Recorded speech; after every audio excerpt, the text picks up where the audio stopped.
Strengthening Faith 75. I read a news article a while ago, which I wanted to briefly discuss. It reported on the widespread difficulties Muslims all over the world are facing. Even though tests and trials have affected believers since the dawn of time, particularly in the time of the Holy Prophet Muhammad, peace and blessings be upon him, yet it seems like the modern-day tests only lead to more difficulties and humiliation for Muslims. Whereas the tests which the righteous predecessors faced only led to their honor in both worlds. The main reason for this difference in the outcome of tests is that when the righteous predecessors faced tests, in fact greater tests than the modern-day Muslims, which is confirmed in a narration found in Sunan Ibn Majah, number 4023, they faced their tests and difficulties while sincerely obeying Allah, the Exalted, in the form of fulfilling the commands of Allah, the Exalted, refraining from His prohibitions and being patient with destiny, according to the traditions of the Holy Prophet Muhammad, peace and blessings be upon him.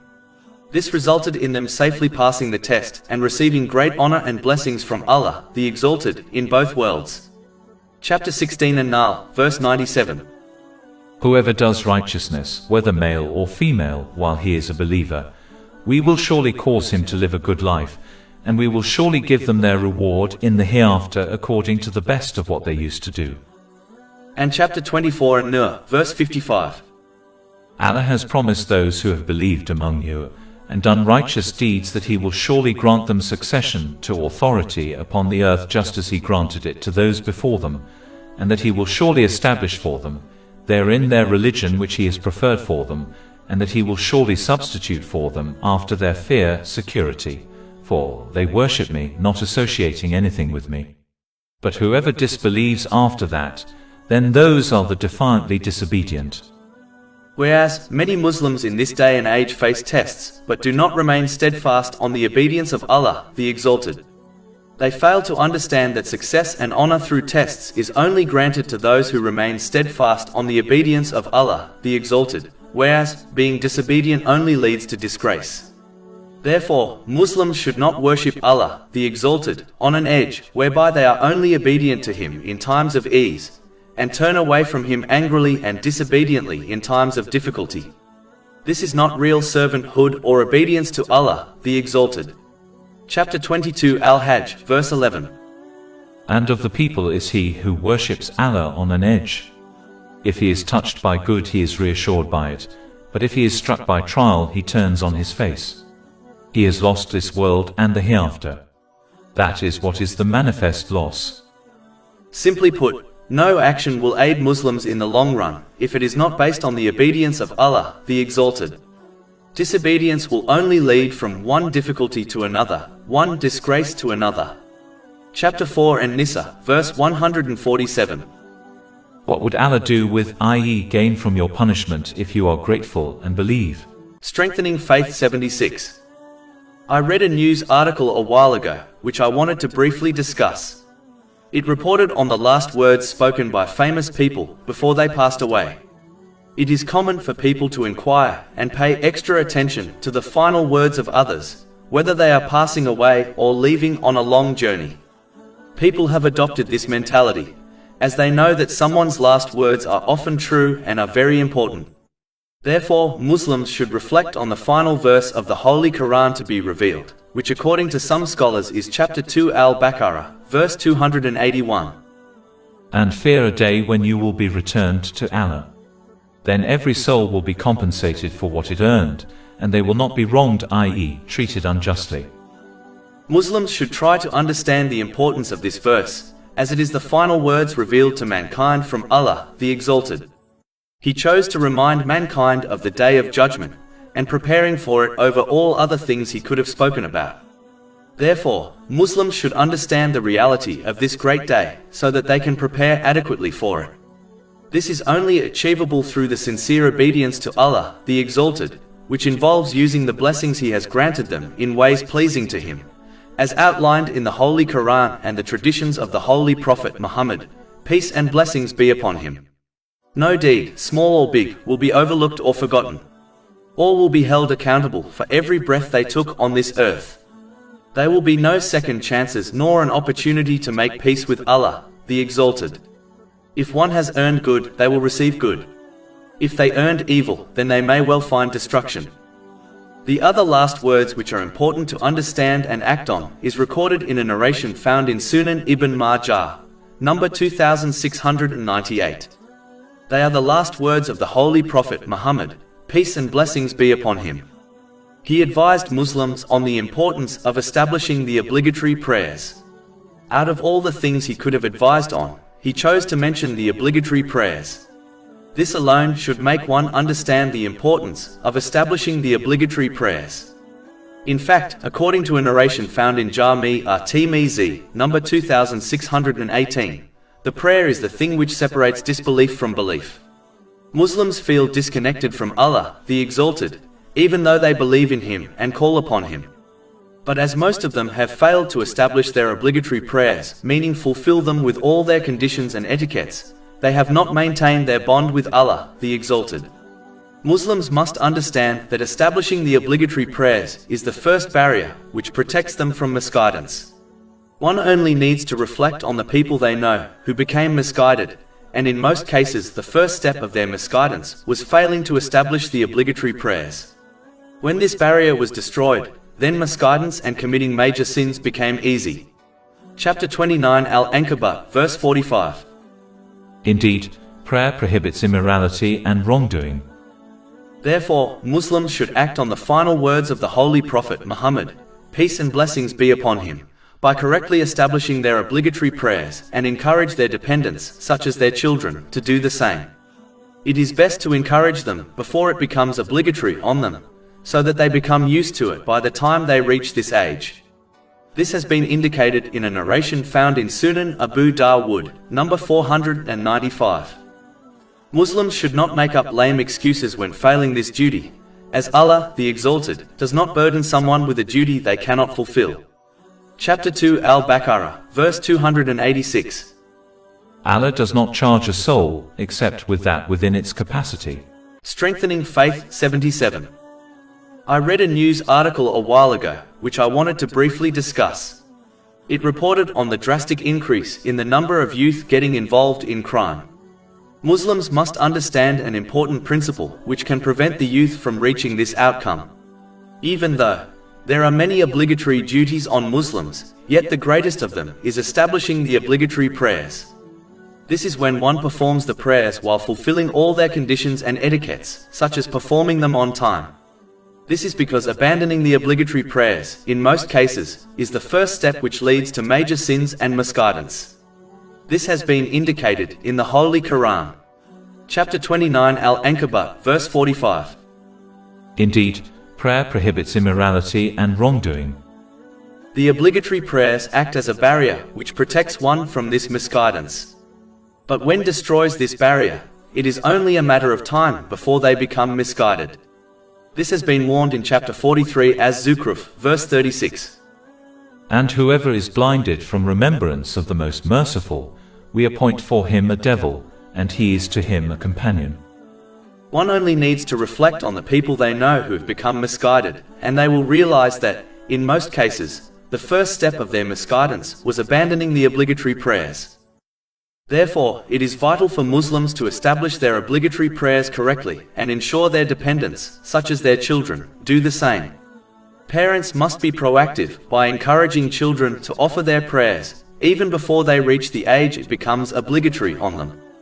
This has been advised by the Holy Prophet Muhammad, peace and blessings be upon him, in a narration found in Sunan Abu Dawud, number 495. Delaying this important teaching will become a great regret for both the parents and the child, as encouraging an older child to establish their obligatory prayers when they are not used to it is extremely difficult.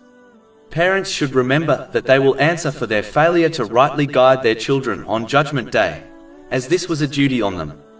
This is confirmed in a narration found in Sunan Abu Dawud, number 2928. Chapter 66 At-Tahrim, verse 6. O you who have believed, protect yourselves and your families from a fire. One of the main reasons why the obligatory prayers act as a barrier from misguidance is that it constantly and regularly reminds a Muslim of their accountability on Judgment Day. The same way one stands in front of Allah, the Exalted, in the prayer, is the same way they will stand in front of him on Judgment Day. The one who turns to Allah, the Exalted, throughout their day, and are reminded of their inevitable reality, the more they will avoid doing the things which displease him. Strengthening Faith 78. I read a news article a while ago, which I wanted to briefly discuss. It reported on the rise and fall of tyrannical leaders. It is important to learn that no matter how much physical or social strength a person has, a day will certainly come when they face the consequences of their actions. In most cases, this occurs during their life, where the actions of a person leads them to trouble, such as prison, and eventually they will face the consequences of their actions in the hereafter as well. This applies to all people, not just leaders. A Muslim should therefore never mistreat others, such as their relatives. They should learn a lesson from the tyrannical leaders of history who were greater in strength than them. Yet a day certainly came when their strength did not benefit them, and they faced the consequences of their evil deeds. Social influence and strength are fickle things, as they quickly pass from person to person, thereby never remaining with anyone for long. Therefore, a Muslim who possesses such strength should use it in a way which is pleasing to Allah, the Exalted, by benefiting themselves and others. But if they abuse their authority and influence, then they will eventually face a punishment which no one can protect them from. In addition, it is important not to abuse one's authority, as it may cause them to be hurled into hell on Judgment Day. Every oppressor will have to give their righteous deeds to their victims, and if necessary take the sins of their victims, until justice is established. This will cause many oppressors to be thrown into hell. This has been confirmed in a narration found in Sahih Muslim, number 6579. To conclude, a Muslim should never forget to hold themselves accountable for their deeds. Those who do will avoid disobeying Allah, the Exalted, and harming others. But those who do not judge themselves will continue disobeying Allah, the Exalted, and harming others heedlessly, not knowing that in actual fact they are only harming themselves. But when they realize this fact, it will be too late for them to escape punishment. Strengthening Faith 79. I read a news article a while ago, which I wanted to briefly discuss. It reported on the extreme suffering of Muslims all around the world, such as Palestine. Even though much of the world's natural resources, such as oil, are in the hands of Muslims, yet the Muslims as a nation have very little influence on society and other nations. Muslims often blame others for this social weakness, such as the countries in the West. They blame their propaganda against Muslims as the cause of this widespread social weakness and influence. Unfortunately, many do not understand that this was not the habit of the companions of the Holy Prophet Muhammad. May Allah be pleased with them. They were few in a number, yet overcame entire nations. This is because instead of finger-pointing at others, they looked in the mirror, and assessed their own characters, and changed for the better according to the teachings of the Holy Quran and the traditions of the Holy Prophet Muhammad, peace and blessings be upon him. It was this sincere obedience to Allah, the Exalted, which led to their strength, even if they were few in number. Whereas, many Muslims today are so busy pointing fingers at others that they do not reflect on their own flaws and disobedience to Allah, the Exalted. This caused them to become satisfied with themselves, which according to some scholars, is the root of all evil traits. This is because the one who is satisfied with themselves will not strive to search for their own faults, nor will they correct them according to the teachings of Islam. This will always lead to bad characteristics and the disobedience of Allah, the Exalted, which involves misusing the blessings He has granted them. In fact, the Holy Prophet Muhammad, peace and blessings be upon him, has warned in a narration found in Sunan Ibn Majah, number 4019, that when Muslims break their covenant of obedience to Allah, the Exalted, their enemies will be granted power over them, and they will freely take the belongings of Muslims. The Holy Prophet Muhammad, peace and blessings be upon him, even declared in a narration found in Sunan Abu Dawud, number 4297, that a time will come when Muslims will be great in number but still have no value in the eyes of the world. This is because of their love for the material world and their dislike for death. The love of the material world will always cause one to turn away from sincerely obeying Allah, the Exalted, which involves using the blessings one has been granted in ways pleasing to Him, as outlined in the Holy Quran and the traditions of the Holy Prophet Muhammad, peace and blessings be upon him. This will result in the disobedience of Allah, the Exalted, and thus the influence of the Muslim nation will become insignificant, which will lead to a difficult and constricted life for them. Chapter 20 Taha, verse 124. And whoever turns away from my remembrance, indeed he will have a depressed, i.e. difficult life. Muslims should stop blaming others, and instead reflect on their own character and correct it according to the teachings of Islam. This will cause them to strive for and love the hereafter. Allah, the Exalted, will then put their awe and respect in the hearts of the rest of society, just like He done for the companions. May Allah be pleased with them. This will allow the Islamic nation to once again obtain strength and influence within society, and lead a peaceful and good life. Chapter 16 An-Nahl, verse 97. Whoever does righteousness, whether male or female, while he is a believer, we will surely cause him to live a good life, and we will surely give them their reward in the hereafter according to the best of what they used to do. Chapter 3 Ali Imran, verse 139. So do not weaken and do not grieve, and you will be superior if you are true believers. Strengthening Faith 80. I read a news article a while ago, which I wanted to briefly discuss. It reported on the portrayal of Muslims in the media, especially the entertainment industry. If one reflects for a moment, they will realize that in most cases in the media, such as the movie industry, Muslims are often represented in two ways. They are either shown to have an extreme mentality whereby they misinterpret the teachings of Islam in order to harm innocent people, or they are shown as carefree people who are only Muslim by name, while their actions clearly contradict Islamic teachings. For example, they are often shown as alcohol drinkers and clubbers. It is very rare to see Muslims being portrayed correctly, such as a balanced, rightly guided Muslim who fulfills their obligatory duties and takes part in the material world without compromising on their faith. This incorrect portrayal of Muslims should not fool Muslims into believing that the vast majority of the Islamic nation fit into these two extreme categories. In fact, the vast majority are balanced Muslims, and those who possess an extreme mentality are the minority. A Muslim who observes this should therefore not give up their modesty and compromise on their faith, believing that everyone else is doing the same, so it is therefore acceptable for them to do so too. Unfortunately, this incorrect belief has already infected many Muslims who use this poor excuse to take part in major sins, such as backbiting. This is an extremely immature attitude which fails to justify one's actions in a worldly court. How then can this excuse hold up in the court of Allah, the Exalted, on Judgment Day? A Muslim should therefore not be fooled and remain steadfast on the obedience of Allah, the Exalted, by fulfilling His commands, refraining from His prohibitions, and by facing destiny with patience according to the traditions of the Holy Prophet Muhammad, peace and blessings be upon him, and not follow the behavior of what the entertainment industry shows them. If a Muslim chooses misguidance, then they should know for certain that claiming everyone else was also misguided will not save them from the punishment of Allah, the Exalted. And if they remain steadfast on right guidance, then the misguidance of others will not harm them in this world or in the next. Chapter 5 Al-Ma'idah, verse 105. O you who have believed, upon you is responsibility for yourselves. Those who have gone astray will not harm you when you have been guided. Strengthening Faith 81.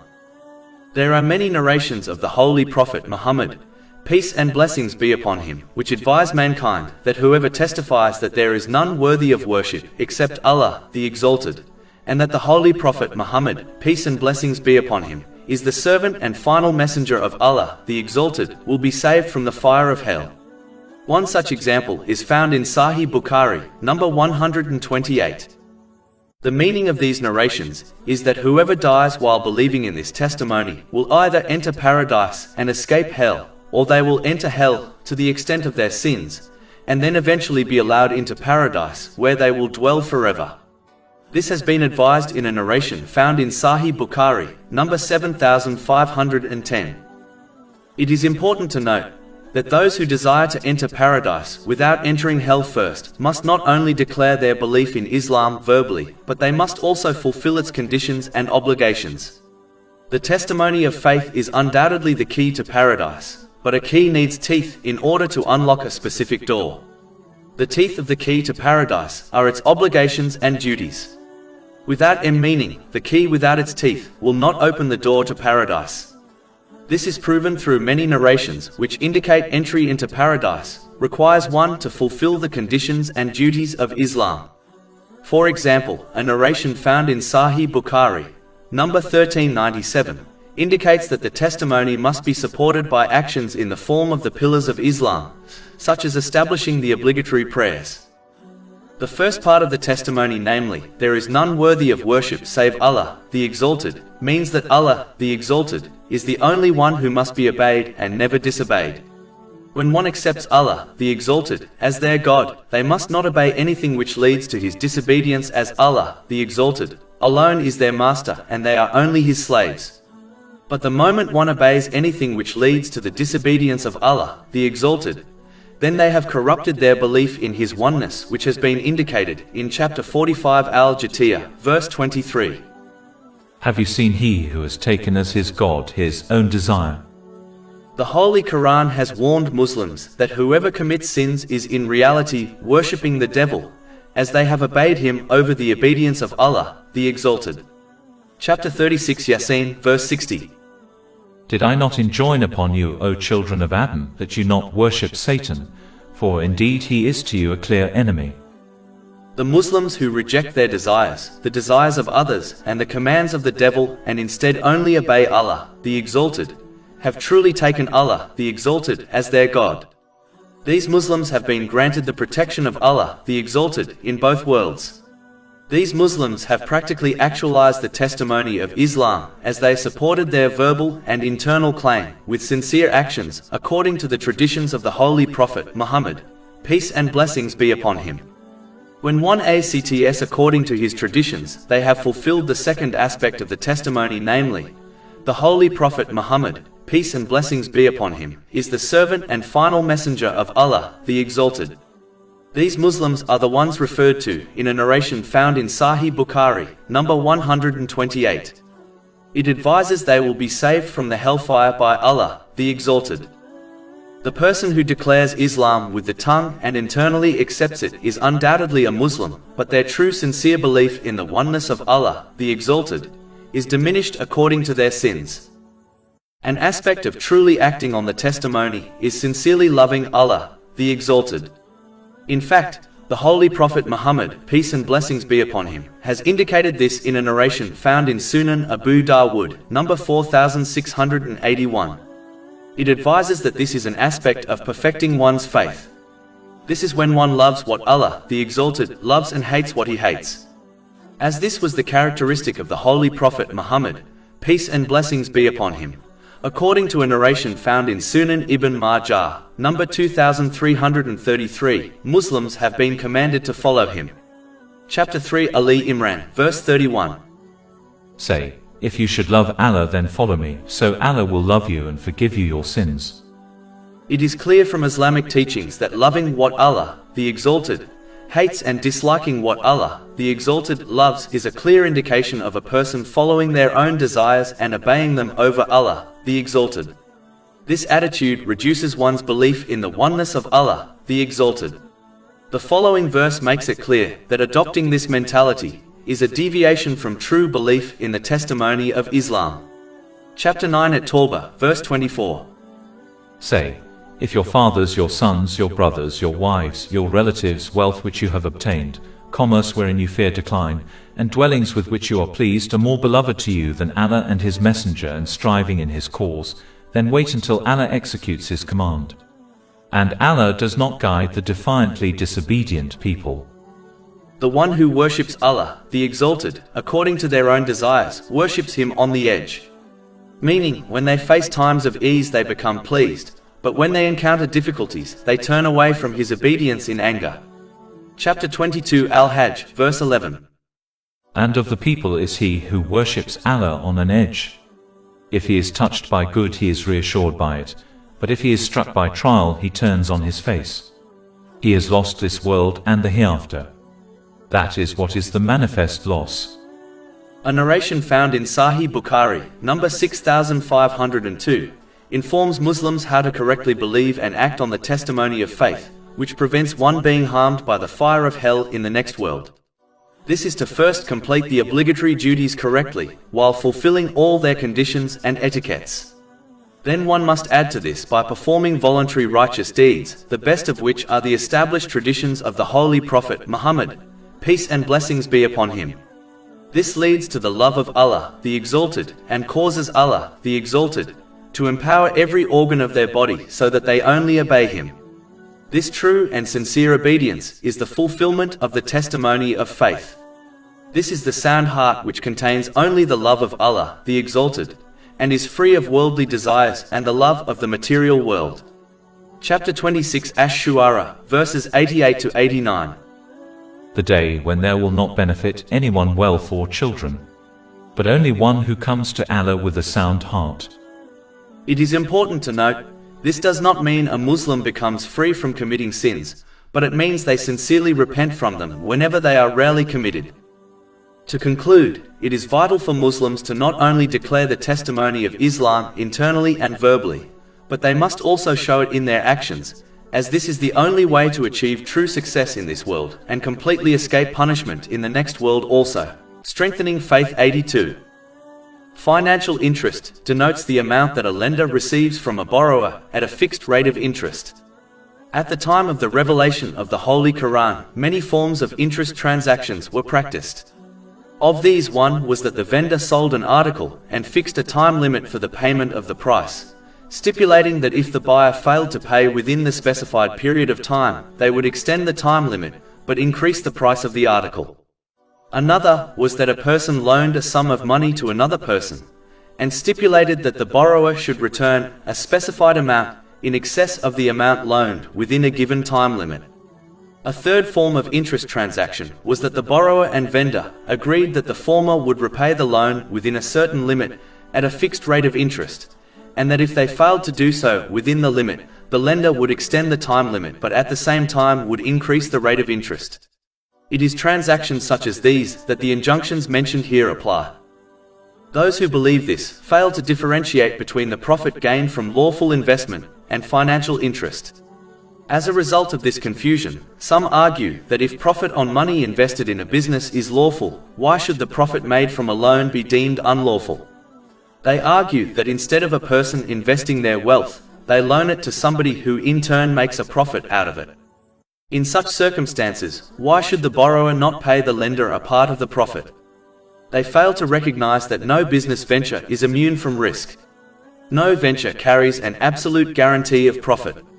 Therefore, it is not fair that the financier alone should be considered entitled to a profit at a fixed rate in all circumstances, and should be protected against any chance of loss. It is not a part of justice that those who dedicate their resources are not guaranteed profit at any fixed rate, whereas those who lend their wealth are fully secured against all risks of loss and are guaranteed profit at a fixed rate. In a normal lawful transaction, a buyer derives benefit from an item which they purchase from a seller. The seller receives compensation for the effort and time spent on making the item. In interest-related transactions, on the other hand, exchange of benefits does not take place equitably. The interest-receiving party receives a fixed amount as a payment for the loan they gave, and thus their gain is secured. The other party can make use of the funds loaned, but it may not always yield a profit. If such a person spends the borrowed funds on a need, there will be no profit. Even if the funds are invested, then one stands the chance of both making a profit or incurring a loss. Hence, an interest-related transaction causes either a loss on one side and a profit on the other, or an assured and fixed profit on one side and an uncertain profit on the other. Therefore, lawful trade is not equal to financial interest. In addition, the burden of interest makes it extremely difficult for borrowers to repay the loan. They may even have to borrow from another source in order to pay off the original loan and interest. Because of the way interest works, the sum outstanding against them often remains even after they have repaid the loan. This financial pressure can prevent people obtaining the necessities of life for themselves and their families.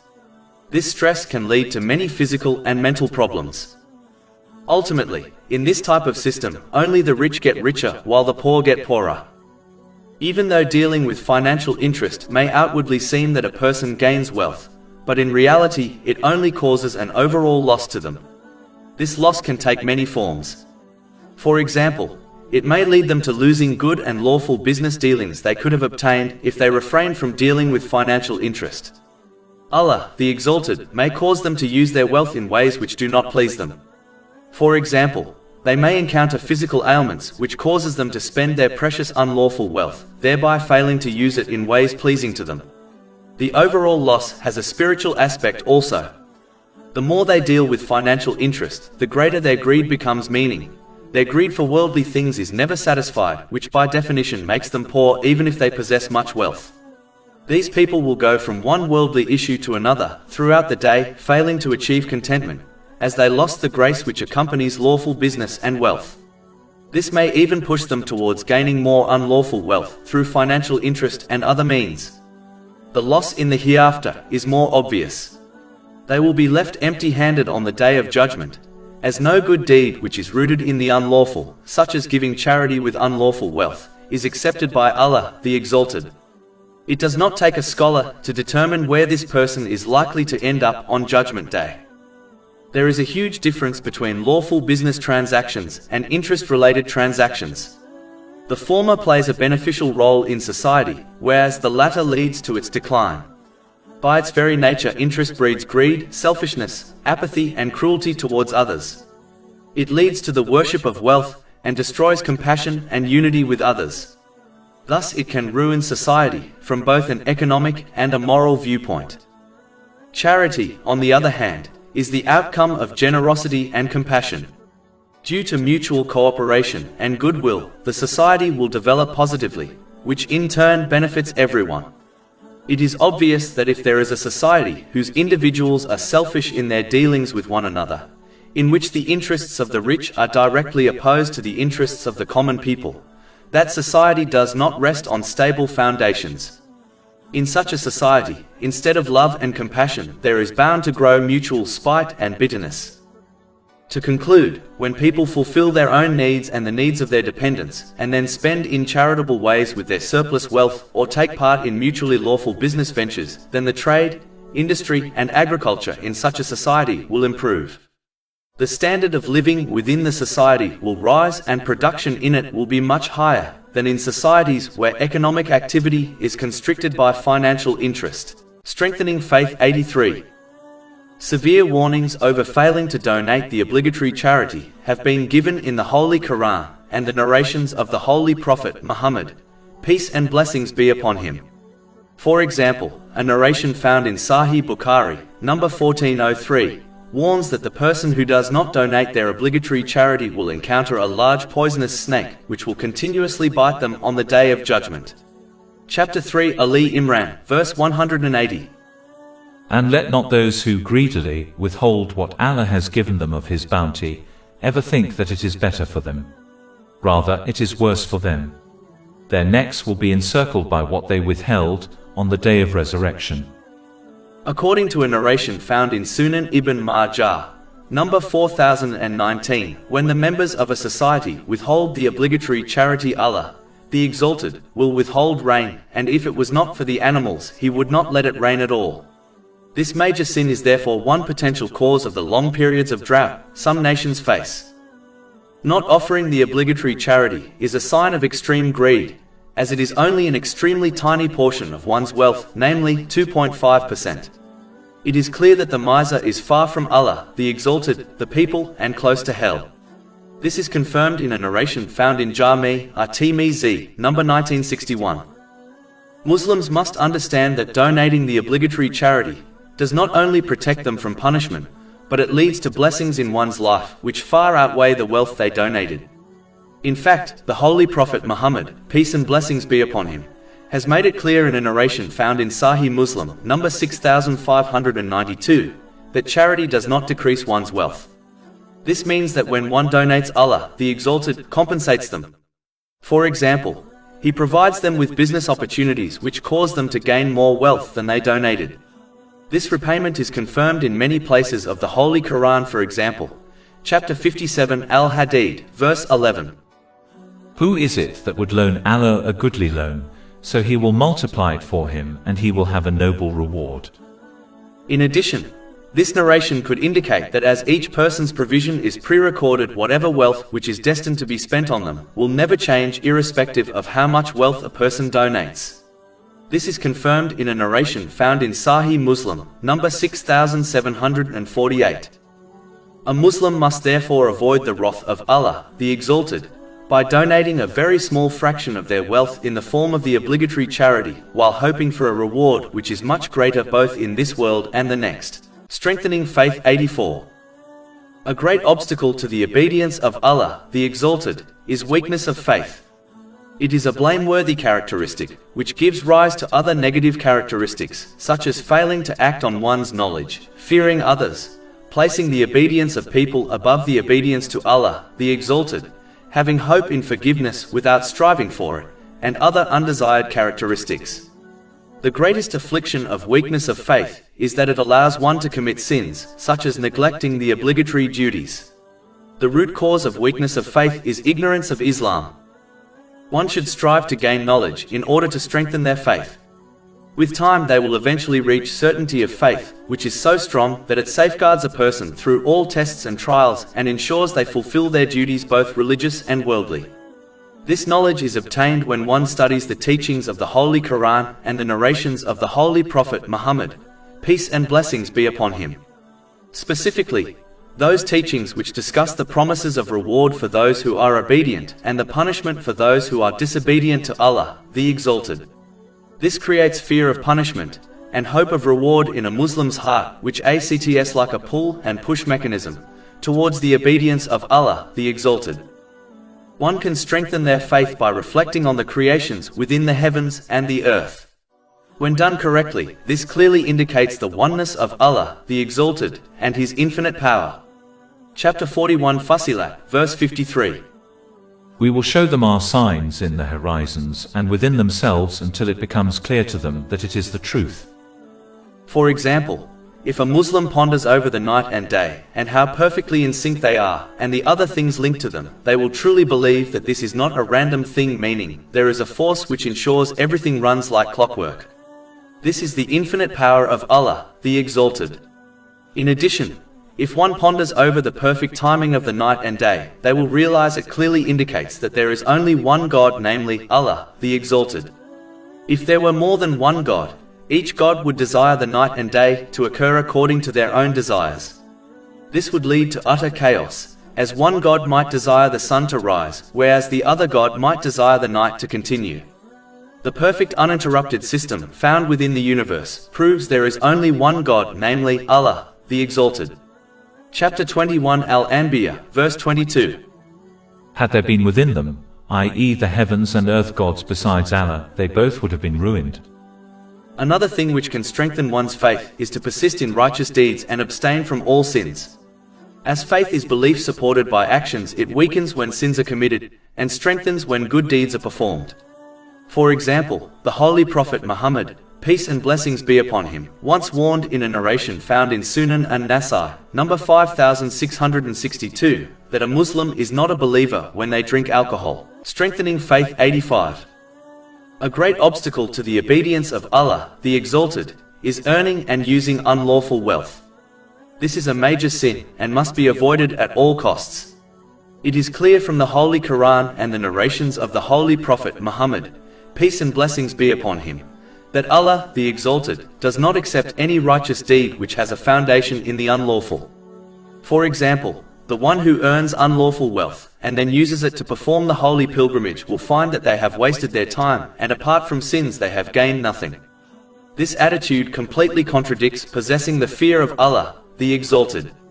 He only accepts things from those who fear Him. Chapter 5 Al-Ma'idah, verse 27.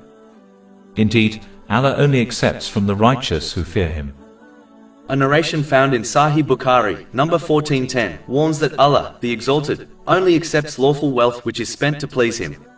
In fact, the Holy Prophet Muhammad, peace and blessings be upon him, clearly warned in a narration found in Sahih Muslim, number 2346, that even the supplication of the one who earns and uses unlawful wealth is rejected by Allah, the Exalted. In reality, a person only needs a little to survive in this world. It is clear from the righteous predecessors that it is possible to completely abstain from unlawful or doubtful wealth by leading a moderate life which is far from extravagance. It is obvious one only leans towards unlawful wealth because of their unnecessary desires and wishes.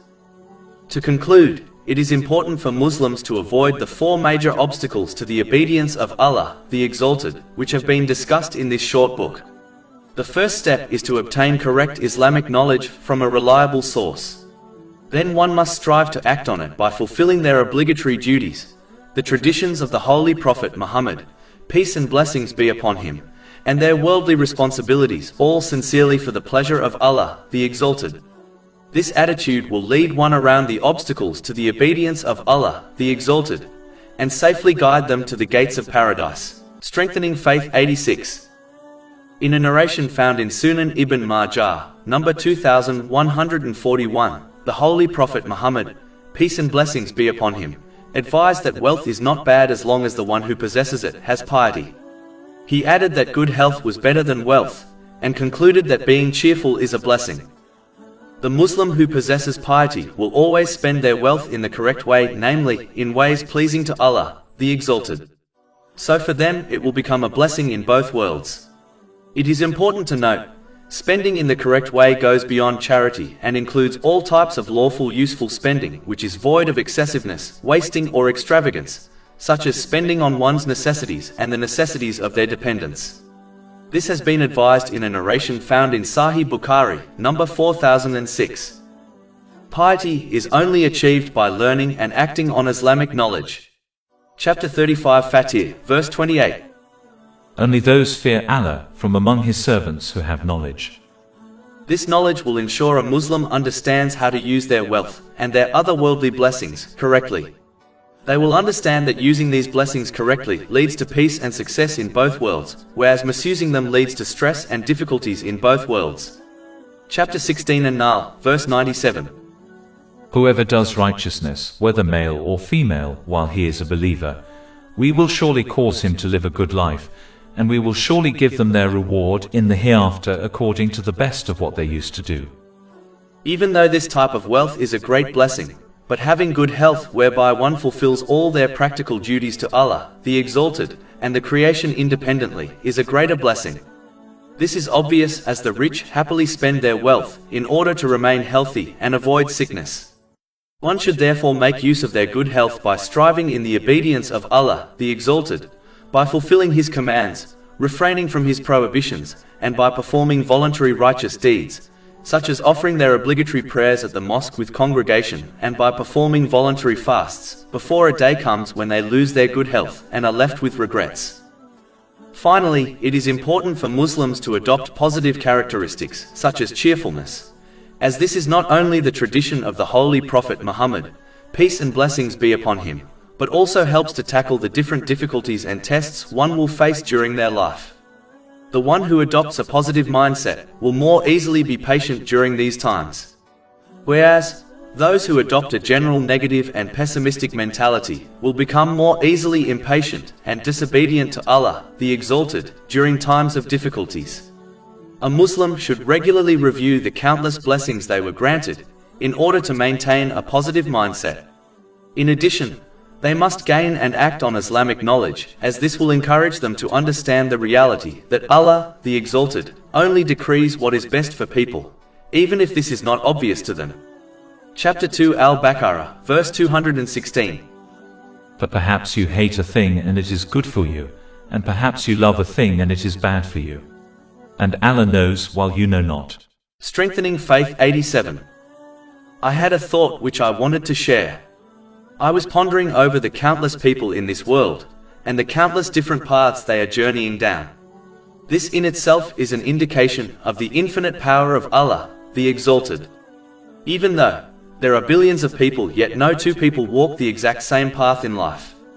Understanding these signs strengthens one's faith, but this chapter will discuss something else. Whenever a Muslim finds themselves on a lawful path, they should firstly show true gratitude to Allah, the Exalted, by using the blessings He alone granted them in the way prescribed by Islam. The other important thing is that a Muslim should never look down on others, believing that their path is somehow superior to the path of others, especially those who are on a lawful path also. This only leads to pride, which will lead one to hell. This is confirmed in a narration found in Sahih Muslim, number 266. Instead, they should firstly understand that they are unaware of the final outcome of their life or the lives of others.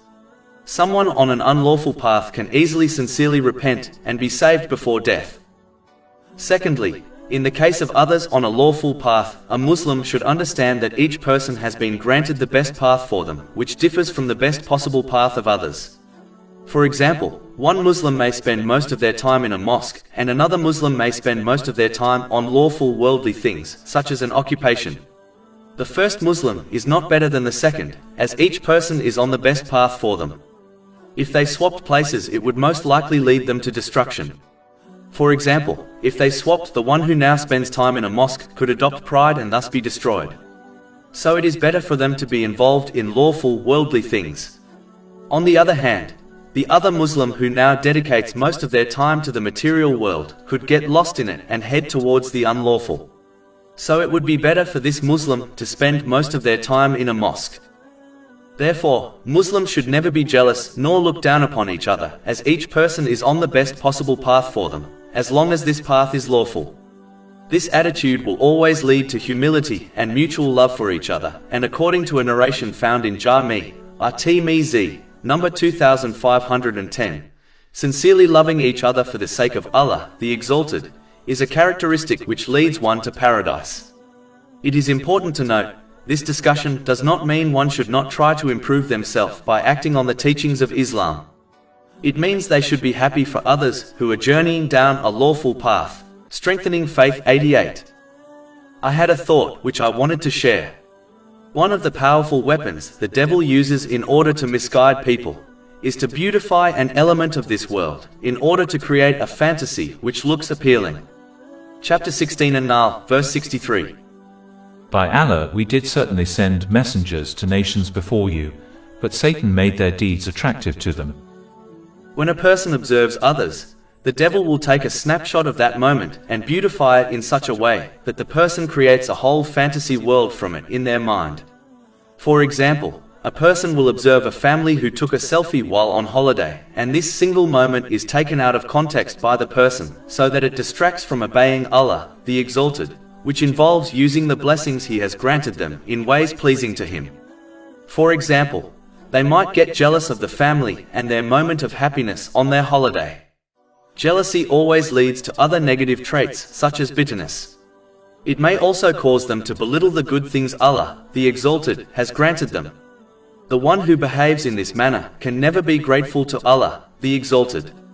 The beautification process can also encourage them to strive to adopt the lifestyle which has been created in their imagination. This often causes one to misuse the blessings they have been granted. It causes them to strive for the material world beyond their needs, and causes them to neglect their responsibilities and duties. This always leads to stress and even sins. This in turn will prevent one from preparing adequately for the Day of Judgment, which involves fulfilling the commands of Allah, the Exalted, refraining from His prohibitions and facing destiny with patience according to the traditions of the Holy Prophet Muhammad, peace and blessings be upon him. These are just some examples of what occurs when one falls for the devil's trick. A Muslim should always remember that as they are looking at a moment from another person's life, they can never understand the difficulties and stresses they are facing. They merely see a small, narrow and exterior aspect of a situation which is very often misleading. For example, the family taking the selfie may well be hating their holiday and spending time with each other and only smile for the photo they have taken. A photo does not reveal the difficulties of family life. A Muslim must always remember that Allah, the Exalted, gives each person what is best for them, even if this is not obvious to them. Chapter 2 Al-Baqarah, verse 216. But perhaps you hate a thing and it is good for you, and perhaps you love a thing and it is bad for you. And Allah knows while you know not. They should therefore concentrate on using the blessings they have been granted in ways pleasing to Allah, the Exalted, as their peace and success in both worlds lies in this. It does not lie in pursuing a fantasy concocted by the devil from a single moment of someone else's life. Chapter 16 An-Nahl, verse 97. Whoever does righteousness, whether male or female, while he is a believer, we will surely cause him to live a good life, and we will surely give them their reward in the hereafter according to the best of what they used to do. Strengthening Faith 89. I had a thought which I wanted to share. The companions of the Prophet Muhammad, peace and blessings be upon him, clearly stand out as the best group of people that have ever existed, second only to the holy prophets, peace be upon them. One of the things which made them great was their high aims and aspirations. In everything they did and said, they always aimed for the hereafter, instead of aiming for the material world.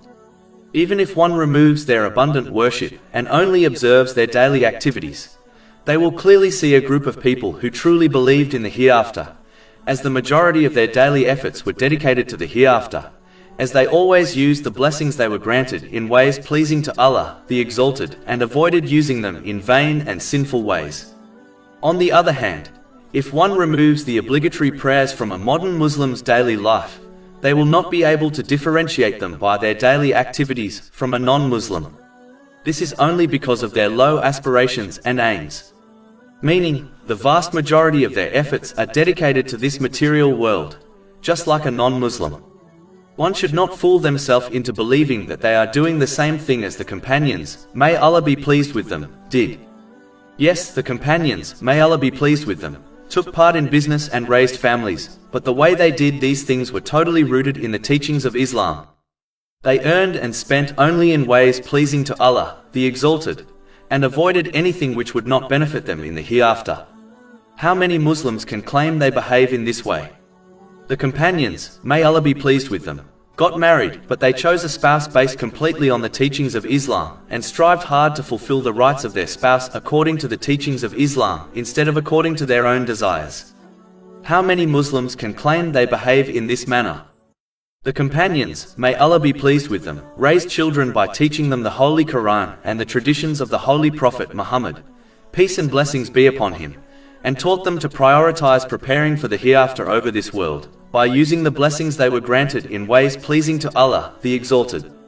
Whereas, most Muslim parents today only teach their children how to recite the Holy Quran without understanding it and acting on it, and put their full effort in encouraging them to succeed in earning lots of wealth and buying lots of properties.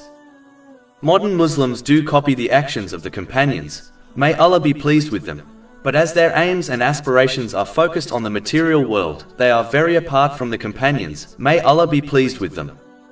One must live their life in a way so that it becomes apparent to someone observing their day-to-day activities that they truly believe in the hereafter, as their aims and aspirations are all pointing towards the hereafter.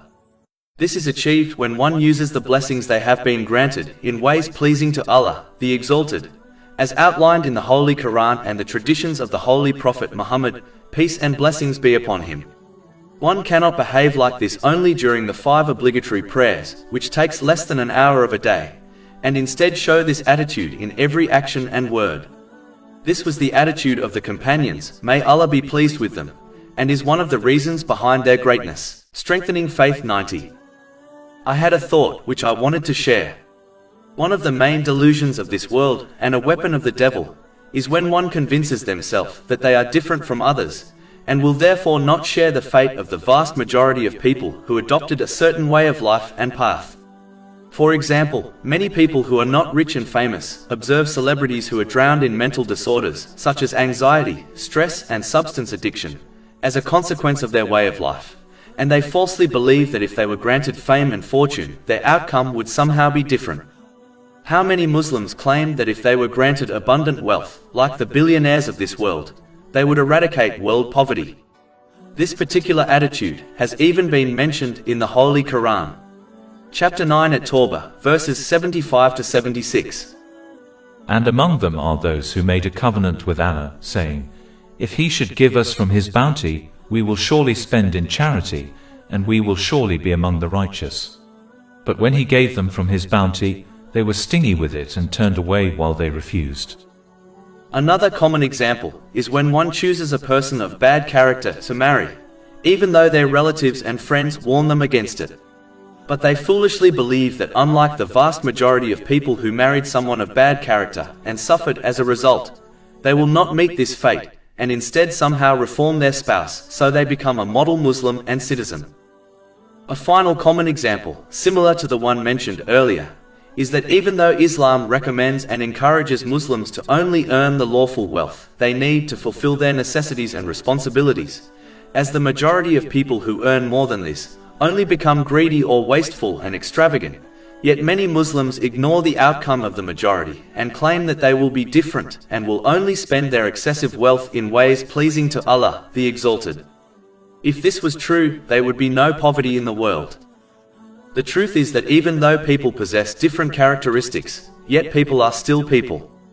If the majority of people failed to sincerely obey Allah, the Exalted, when adopting a certain way of life, in most cases, the one who follows them will fail also. A Muslim must use the perception Allah, the Exalted, granted them in order to make the right choices in life. They must observe the choices made by others and the outcome they encountered, and not assume they themselves will somehow encounter a different result if they choose the same path as them. One should not think they are special and different from the majority of other people. This attitude prevents one from using their perception correctly, and can therefore lead to a disastrous outcome. The wise person chooses a path where the majority of people who journeyed down it succeeded in both worlds. This is the path of learning and acting on the teachings of the Holy Quran and the traditions of the Holy Prophet Muhammad, peace and blessings be upon him. All other paths should be avoided, even if one believes they can transverse it safely, as this is nothing but a deception and a trick from the devil. Strengthening Faith 91. I had a thought which I wanted to share. One of the most powerful signs which indicates the oneness of Allah, the Exalted, and His supreme power and authority over the creation, is experienced by most people irrespective of their faith or lack of it. When a person faces a genuine difficulty, which cannot be resolved by the means they possess or have access to, they often supplicate to one God, Allah, the Exalted. They do not even appeal to multiple gods, as their soul prevents them from doing so during their time of desperation. This is a reality which is often shown in movies and television shows, where a character, who does not even believe in a god, appeals to one god in their moment of need. As hard as movie producers have tried to belittle religion, this reality is still shown quite often in the movie industry. This innate desire to call on one God, Allah, the Exalted, in desperate times originates from one's soul. The soul which was once in the company of Allah, the Exalted, and testified to His Lordship, oneness and absolute control and power over all things. Chapter 7 Al-Araf, verse 172. And mention, when your Lord took from the children of Adam from their loins their descendants and made them testify of themselves, saying to them, Am I not your Lord? They said, Yes, we have testified. One should take heed of these moments, as it is clear sign of the oneness of Allah, the Exalted. This heedfulness will encourage them to believe in Him, if they do not already, and it will encourage them to sincerely obey Him, by using the blessings He has granted them in ways pleasing to Him, as peace and a successful outcome lies in this. This is something one's soul testifies to, especially during times of difficulties. Chapter 10 Yunus, verse 22. It is He who enables you to travel on land and sea, until when you are in ships and they sail with them one by a good wind and they rejoice therein, there comes a storm wind, and the waves come upon them from every place and they expect to be engulfed, they supplicate Allah, sincere to Him in religion, If you should save us from this, we will surely be among the thankful. And chapter 41 Fussilat, verse 53. We will show them our signs in the horizons and within themselves until it becomes clear to them that it is the truth. Strengthening Faith 94. I had a thought which I wanted to share. It is obvious when one observes social media that Muslims have become a nation of supplicators. Countless posts and videos can be observed which reference supplications found within Islamic teachings. Even though supplicating to Allah, the Exalted, plays an important role in Islam, yet many have overlooked the fact that for supplications to be effective, they must be coupled with sincere actions. The supplications in the Holy Quran and the traditions of the Holy Prophet Muhammad, peace and blessings be upon him, are always coupled with sincere actions.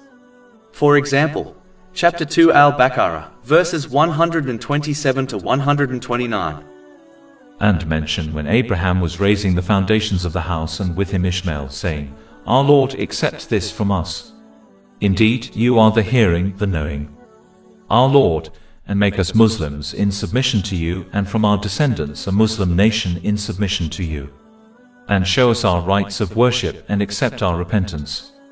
Indeed, you are the accepting of repentance, the merciful. Our Lord, and send among them a messenger from themselves who will recite to them your verses, and teach them the book and wisdom and purify them. Indeed, you are the exalted in might, the wise. The holy prophets Ibrahim and Ismail, peace be upon them, were practically building the house of Allah, the Exalted, when they made this supplication. Meaning, their supplication was coupled with sincere good actions. Another example is chapter 27 and Naml, verses 18 to 19. Until when they came upon the valley of the ants, and ants said, O ants, enter your dwellings that you not be crushed by Solomon and his soldiers, while they perceive not. So Solomon smiled, amused at her speech, and said, My Lord, enable me to be grateful for your favor which you have bestowed upon me and upon my parents, and to do righteousness of which you approve. And admit me by your mercy into the ranks of your righteous servants. It is obvious that the holy prophet Sulaiman, peace be upon him, lived up to this supplication by showing gratitude to Allah, the Exalted, by using the blessings he was granted in ways pleasing to Allah, the Exalted. He did not simply supplicate and fail to couple it with actions. In addition, even the timings recommended for supplicating to Allah, the Exalted, are closely linked to physical actions. For example, a narration found in Jami' at-Tirmizi, number 3499, advises that Allah, the Exalted, readily accepts the supplication made after the obligatory prayers and in the last part of the night. Both of these times for supplications are connected to physical actions, the obligatory prayers and the night voluntary prayer. There are many narrations which warn against certain actions which prevent the acceptance of a supplication. For example, a narration found in Jami' at-Tirmizi, number 2989, clearly warns that the supplication of a person who earns and consumes the unlawful will never be accepted. It is obvious that supplicating for certain things while performing actions which contradict the supplication is futile. For example, the one who supplicates for protection from hell, yet persistently commits the sins which lead to hell. Or the one who supplicates for paradise, yet fails to establish the righteous deeds which lead to paradise, such as the obligatory prayers. In addition, Islam makes it clear that a person cannot simply supplicate for success without actively striving for it. For example, Allah, the Exalted, commands the believers to take their precautions during fighting. He does not simply tell them to only supplicate to Him for success. Chapter 4 and Nisa, verse 71. O you who have believed, take your precaution and either go forth in companies or go forth altogether. Even when a married couple have issues, Allah, the Exalted, does not simply tell them to supplicate to Him. He instead urges them to take practical steps to fix the issues. Chapter 4 and Nisa, verse 35. And if you fear dissension between the two, send an arbitrator from his people and an arbitrator from her people. If they both desire reconciliation, Allah will cause it between them. Indeed, Allah is ever knowing and aware. Even the greatest and most recited supplication is actively recited during every cycle of the prayer, thereby indicating that supplications must be coupled with sincere actions in order to be effective. Chapter 1 Al-Fatiha, verses 5 to 7. It is you we worship and you we ask for help. Guide us to the straight path. The path of those upon whom you have bestowed favor, not of those who have earned your anger or of those who are astray. This discussion so far makes it clear that supplication by itself is not effective, unless it is coupled with sincere actions. This is clear when one observes the attitude and behavior of the Holy Prophet Muhammad, peace and blessings be upon him, and his companions, may Allah be pleased with them. Therefore, one should utilize supplications correctly by supporting them with sincere and righteous actions. If one faces a difficulty, they must use the resources they have been granted in order to solve the issue practically, such as difficulties amongst relatives, and then supplicate for relief. One without the other is not the Islamic way. A sick person should seek medical advice and take medicine according to the teachings of Islam, and also supplicate for relief.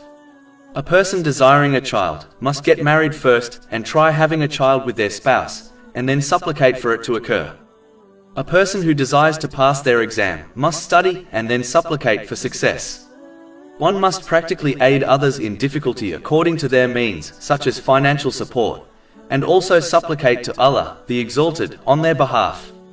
One must adhere to the sincere obedience of Allah, the Exalted, by using the blessings He has granted them in ways pleasing to Him, as outlined in the Holy Quran and the traditions of the Holy Prophet Muhammad, peace and blessings be upon him, then supplicate for good things in both worlds.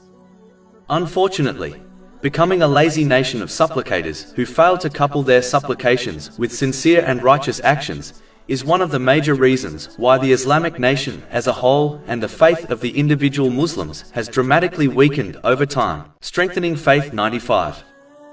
I had a thought which I wanted to share. Chapter 57 Al-Hadid, verse 16.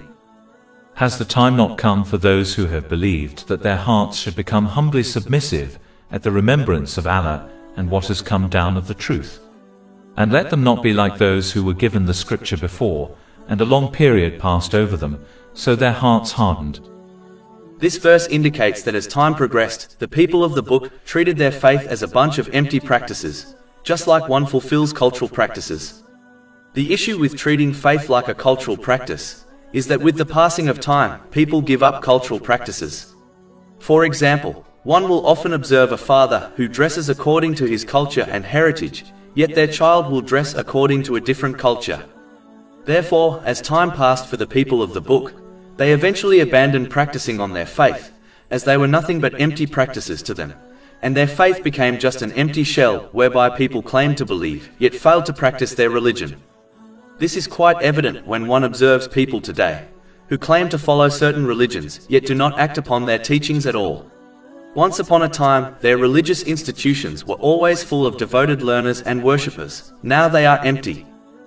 Unfortunately, the same thing has occurred with Muslims who, with the passing of time, observed their religion as a few empty practices, which eventually the coming generations abandoned. The earlier generation of Muslims were devoted to Islam, and therefore it was a way of life for them, not just practices and rituals. They dedicated themselves to learning and acting on the Holy Quran and the traditions of the Holy Prophet Muhammad, peace and blessings be upon him, and therefore Islam influenced their every word and action and every sphere of their lives, such as their personal, social, financial and work life. To them, Islam had fused with their blood and became inseparable from their daily activities. Practices can be abandoned, whereas something which is a way of life cannot be. For example, someone can give up a hobby because they do not feel like doing it, but they cannot give up food or breathing oxygen for prolonged periods, as the latter is a way and means for life, whereas the former is only a practice. This attitude of the righteous predecessors has, in most cases, been abandoned, just like the people from other religions abandoned the teachings of their faith, as Islam is now observed as a set of practices and rituals with no real effect on one's day-to-day activities or conduct. This is the reason why the mosques, which were always full during the 5 daily congregational prayers, are now practically empty. Only the practice of the Friday congregational prayer remains, but if things continue as they are, even that will be abandoned by the coming generations. In addition, blind imitation of others is not good enough, as it prevents one from appreciating that Islam is a way of life and instead convinces them and those who observe them, such as the next generation, that Islam is only a few empty rituals and practices which can be abandoned, just like cultural practices can be abandoned. The way to avoid this outcome is to understand that Islam is not a bunch of practices, rather, it is a way of life which affects every moment of a Muslim. This understanding only comes when one learns and acts upon the Holy Quran and the traditions of the Holy Prophet Muhammad, peace and blessings be upon him, as this ensures that every aspect of a person's life is connected to Islam. This ensures one uses the blessings they have been granted in ways pleasing to Allah, the Exalted. This in turn leads to peace and success in both worlds. Chapter 16 An-Nahl, verse 97. Whoever does righteousness, whether male or female, while he is a believer, we will surely cause him to live a good life, and we will surely give them their reward in the hereafter according to the best of what they used to do. Strengthening Faith 96. I had a thought which I wanted to share. In this time of widespread oppression of innocent people all around the world, it is a duty of a Muslim to object to evil according to their capacity and within the laws of Islam. Many Muslims carry out this important duty, especially on social media, by quoting verses of the Holy Quran and the traditions of the Holy Prophet Muhammad, peace and blessings be upon him, which mention the threats given to oppressors. But it is important to note that these verses and traditions apply to all people, including oneself. When one observes mass oppression of people, such as mass killings, it is easy for a Muslim to belittle their own disobedience of Allah, the Exalted, and their own oppression of the rights of others by comparing it to the mass oppression carried out by others. For example, a Muslim who persistently behaves in a rude manner towards their spouse will belittle this act of oppression by observing the mass oppression of people in the news. They then concentrate on hurling verses of the Holy Quran and the traditions of the Holy Prophet Muhammad, peace and blessings be upon him, which threaten oppressors to the people they observe in the news, but forget to apply these Islamic teachings to themselves and their behavior. Even though some types of oppression are worse than others, nonetheless, oppression is still oppression, and all forms of it will lead to darkness for the oppressor. This has been warned in a narration found in Sahih Bukhari, number 2447. This discussion does not mean one should not object to evil according to their strength and within the bounds of Islamic law, but it means they should not forget the acts of disobedience and oppression they commit by belittling them when comparing them to the mass oppression caused by others. One must continue objecting to evil, but also constantly assess their own actions in light of Islamic teachings so that they remove any aspect of oppression they commit through failing to fulfill the rights of Allah, the Exalted, or wronging people.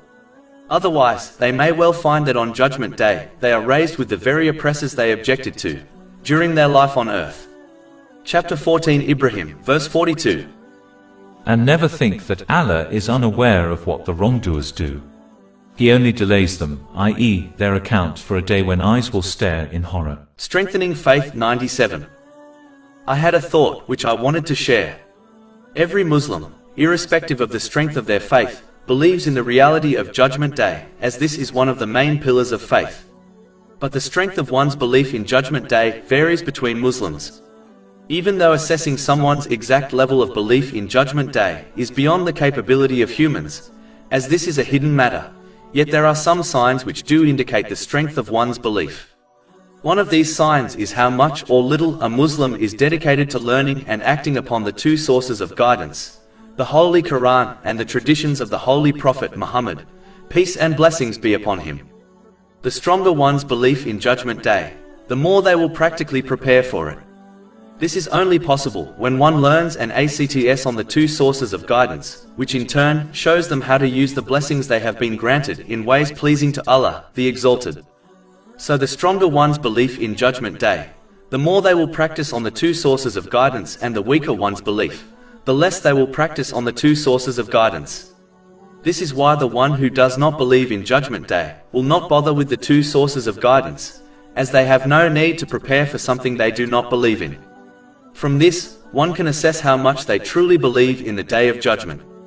If they hardly learn and act on the two sources of guidance, it indicates that they hardly believe in Judgment Day, even if they claim otherwise. Every Muslim must regularly conduct this self-assessment, so that they ensure they do not fool themselves into believing they possess strong faith in Judgment Day, even though, practically speaking, they hardly believe in it. Strengthening Faith 98. I had a thought which I wanted to share. It is important for Muslims to regularly judge and assess the strength of their faith, in order to ensure they are heading in the right direction in life, and improving themselves step by step. One of the best ways one can do this is by observing their condition in between the 5 daily obligatory prayers. Even though offering the 5 daily obligatory prayers is an excellent start, but one must bear in mind that even the hypocrites in the time of the Holy Prophet Muhammad, peace and blessings be upon him, would even pray. One must instead observe their condition in between the 5 daily obligatory prayers. They should assess their aims, desires, hopes and fears in order to evaluate whether they are living in the right way.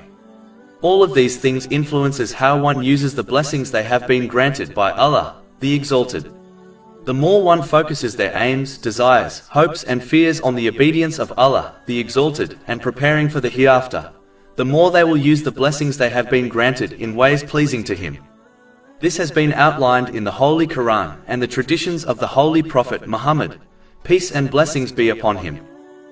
If one finds that they are using the blessings they have been granted in ways which are vain or sinful, then they are failing to fulfill the purpose of their creation and have forgotten Allah, the Exalted, for the vast majority of their day, even if they pray. This will lead to stress and trouble in both worlds. Chapter 20 Taha, verse 124. And whoever turns away from my remembrance, indeed he will have a depressed, i.e. difficult life. A Muslim must improve the strength of their faith by firstly minimizing using the blessings they have been granted in sinful ways. Then they must strive to minimize using these blessings in vain ways.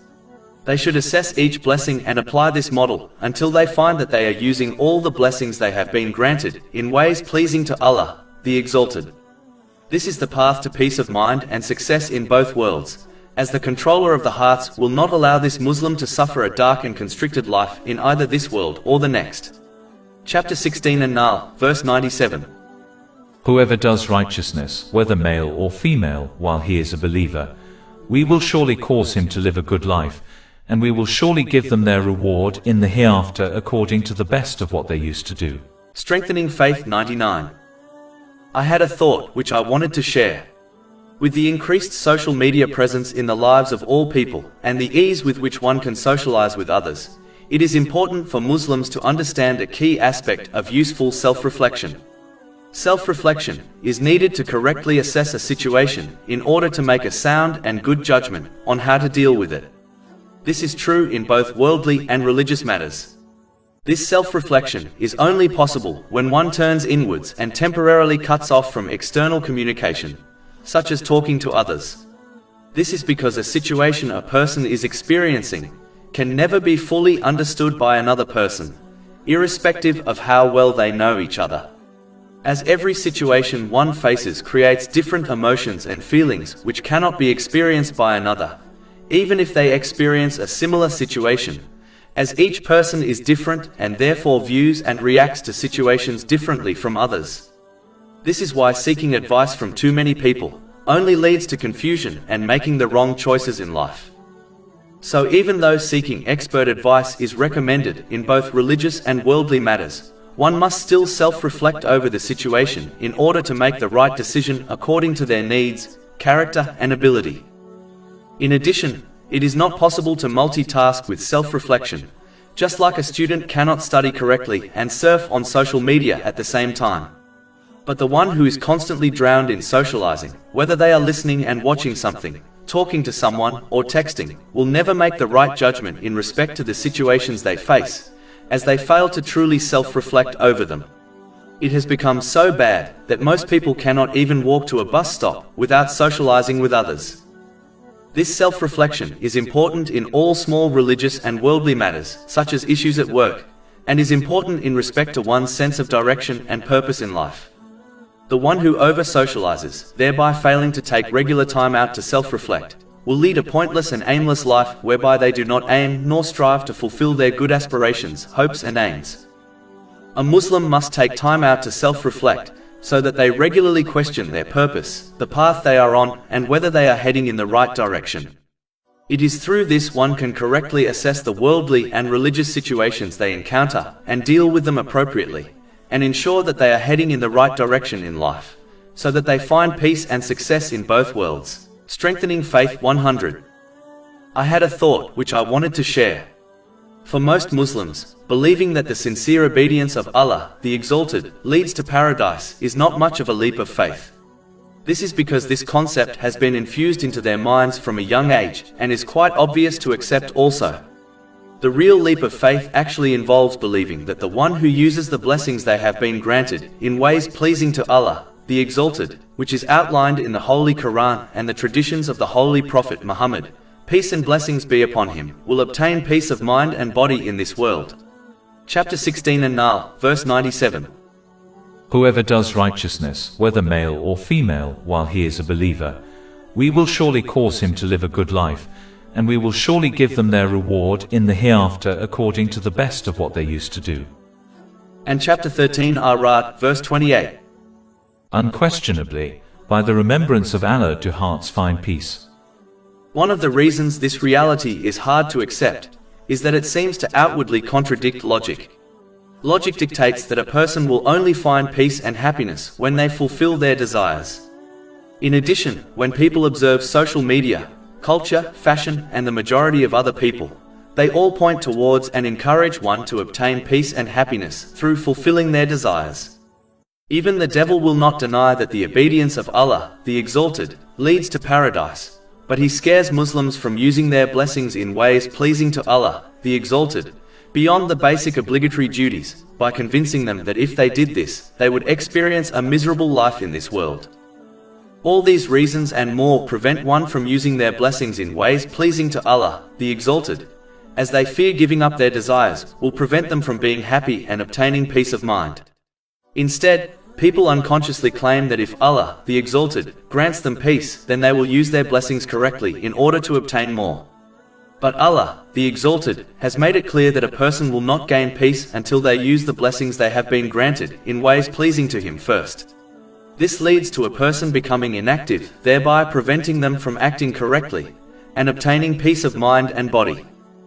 One must study, learn and act on the teachings of the Holy Quran and the traditions of the Holy Prophet Muhammad, peace and blessings be upon him, in order to strengthen their faith, which will encourage them to take this leap of faith so that they obtain peace of mind and body in both worlds. For example, when one believes with certainty that the controller of hearts is none but Allah, the Exalted, then they understand that no worldly desire will lead to peace of mind if one fails to use the worldly blessings they have been granted correctly. Whereas, no difficulty will prevent them from obtaining peace of mind, as long as they use the blessings they have been granted correctly, just like the Holy Prophet Ibrahim, peace be upon him, obtaining peace and security in the midst of a fire. Chapter 21 and Anbiya, verses 68 to 69. They said, "Burn him, Prophet Ibrahim, peace be upon him, and support your gods if you are to act." We, i.e., Allah said, "O fire, be coolness and safety upon Abraham." Strengthening Faith 101. I had a thought which I wanted to share. One of the main reasons why Muslims strive hard to obtain their worldly desires, at the cost of practically preparing for Judgment Day, is their fear of losing out on obtaining their desires in this world. This fear is an extremely powerful tool which the devil manipulates in order to distract a Muslim from preparing for the hereafter, which involves using the blessings one has been granted in ways pleasing to Allah, the Exalted, as outlined in the Holy Quran and the traditions of the Holy Prophet Muhammad, peace and blessings be upon him. In order to avoid this outcome, a Muslim must always remember that as long as they internally believe in Islam and actively practice on its teachings, they will never face losing out on anything they hope to gain. This is because a Muslim who genuinely strives hard to obey Allah, the Exalted, has been promised paradise in the hereafter.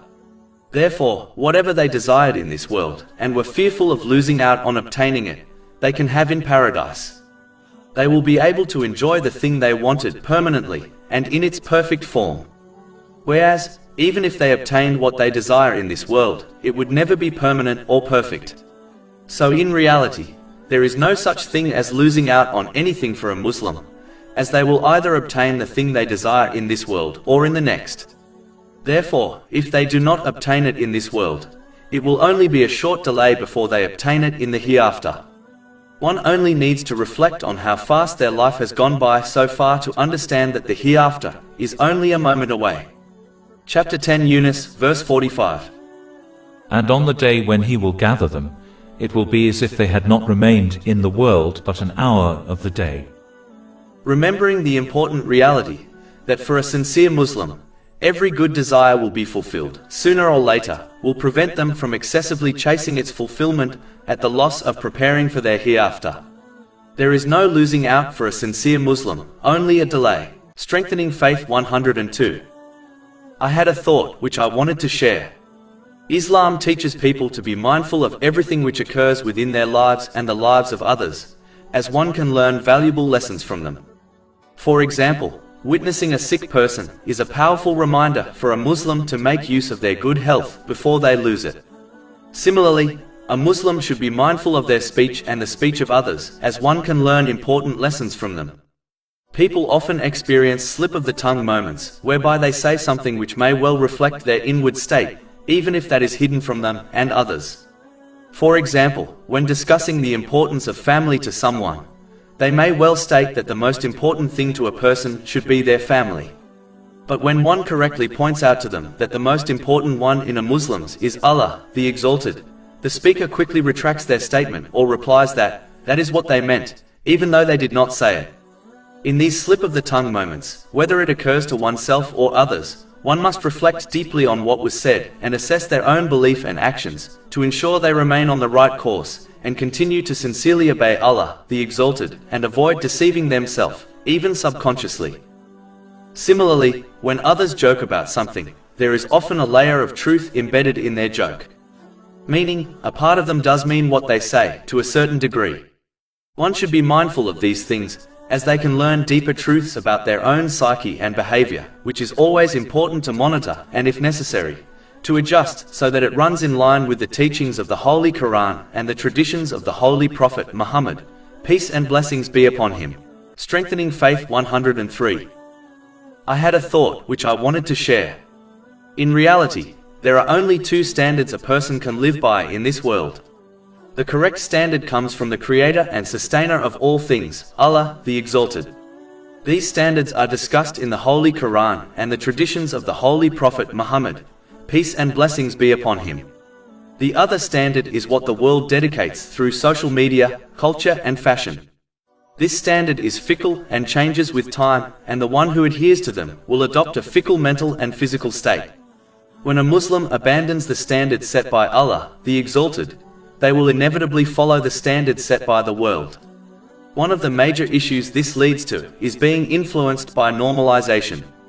This is when a particular attitude, behavior or belief becomes acceptable to people, as the wider society has accepted it and practices it. This can become a dangerous path to follow, as it leads to sins and misguidance. For example, over time backbiting became normalized in society, as it occurs so much in society. As a result, many Muslims indulge in this major sin and dismissively state that everyone does it whenever they are warned against it.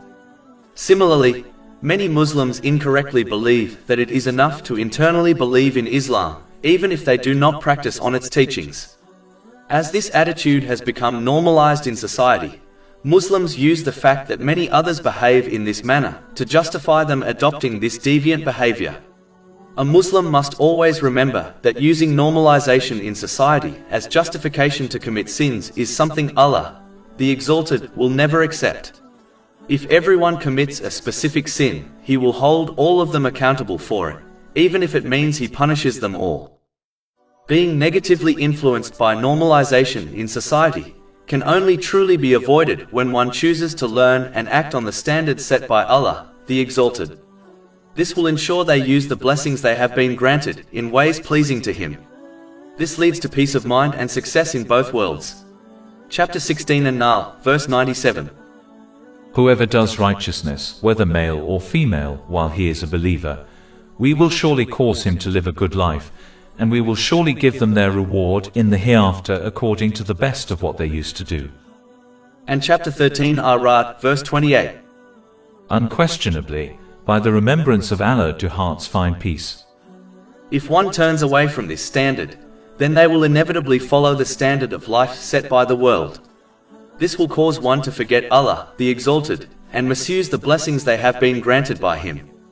This only leads to a difficult life in this world, and one's excuse of following what was considered normal in society will not be accepted on Judgment Day either.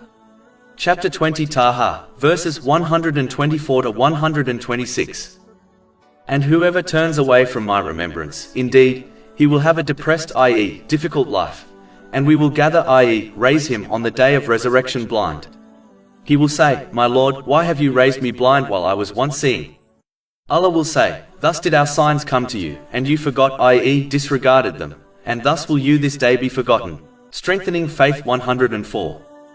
I had a thought which I wanted to share. Muslims often complain that even though they are aware of the consequences they will face in the hereafter by disobeying Allah, the Exalted, namely, entering hell. And many of them know the details about hell and its horrors, yet they are not deterred from disobeying Allah, the Exalted. Similarly, even though they have some knowledge about the consequences of sincerely obeying Allah, the Exalted, such as peace of mind in this world and paradise in the next, yet their knowledge is often not enough to motivate them to sincerely obey Him, which involves using the blessings one has been granted in ways pleasing to Him, as outlined in the Holy Quran and the traditions of the Holy Prophet Muhammad, peace and blessings be upon him. One of the major causes of this attitude is weakness of faith. This can be understood by an example. When one is shown a scary picture or video, such as a cobra attacking someone, even though the person feels some apprehension, as they imagine being in that scary situation, yet this attitude is not enough to change their behavior. For example, after seeing the scary picture or video, they do not flee out of fear. Whereas, if a person directly experiences something scary, such as being confronted by a cobra, it will create a greater level of fear in them than the first scenario, and they will be motivated to act in order to save themselves from harm, such as fleeing the scene. The same principle applies for observing a beautiful picture, video, compared to experiencing a beautiful event. Witnessing the event will always cause a more practical effect on the person than simply viewing it. This is the difference between weak and strong faith. The one who has weak faith will feel fear when they think or hear about the consequences of disobeying Allah, the Exalted, and feel joy when thinking and hearing about the consequences of sincerely obeying Allah, the Exalted. But this fear and joy is not enough to affect their practical behavior. It is similar to viewing a photo, video of something scary or beautiful. On the other hand, the one who possesses strong faith is blessed with an inner vision, so that it is like they can physically observe the consequences of disobeying and obeying Allah, the Exalted. This inner vision is so powerful that it affects them practically, and therefore encourages them to sincerely obey Allah, the Exalted, and avoid His disobedience. This inner vision has been discussed in a narration found in Sahih Muslim, number 99. One must strive to obtain strong faith and adopt this inner vision so that their behavior towards Allah, the Exalted, and people improves. This is achieved by sincerely gaining and acting on the knowledge of the Holy Quran and the traditions of the Holy Prophet Muhammad, peace and blessings be upon him. Without this knowledge and action, one will live without this inner vision, and as a result of their weak faith, any reminders of the consequences of sincerely obeying or disobeying Allah, the Exalted, will have little or no effect on their behavior. Strengthening Faith 105. I had a thought which I wanted to share. One of the main causes of people failing to show patience from the onset of a difficulty is when they lose focus on the bigger picture of life. Every situation a person faces is like only a single jigsaw piece compared to the whole jigsaw puzzle.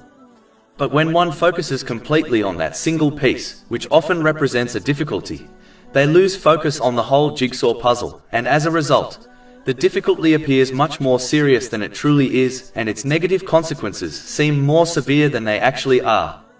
This hinders one from demonstrating patience, which involves avoiding complaining about the situation through speech or actions while maintaining one's sincere obedience to Allah, the Exalted. One of the best ways to avoid this outcome is to constantly focus on the Day of Judgment. This will help them to understand that their problem or difficulty is not such a big deal, as no earthly difficulty compares to the difficulties of Judgment Day.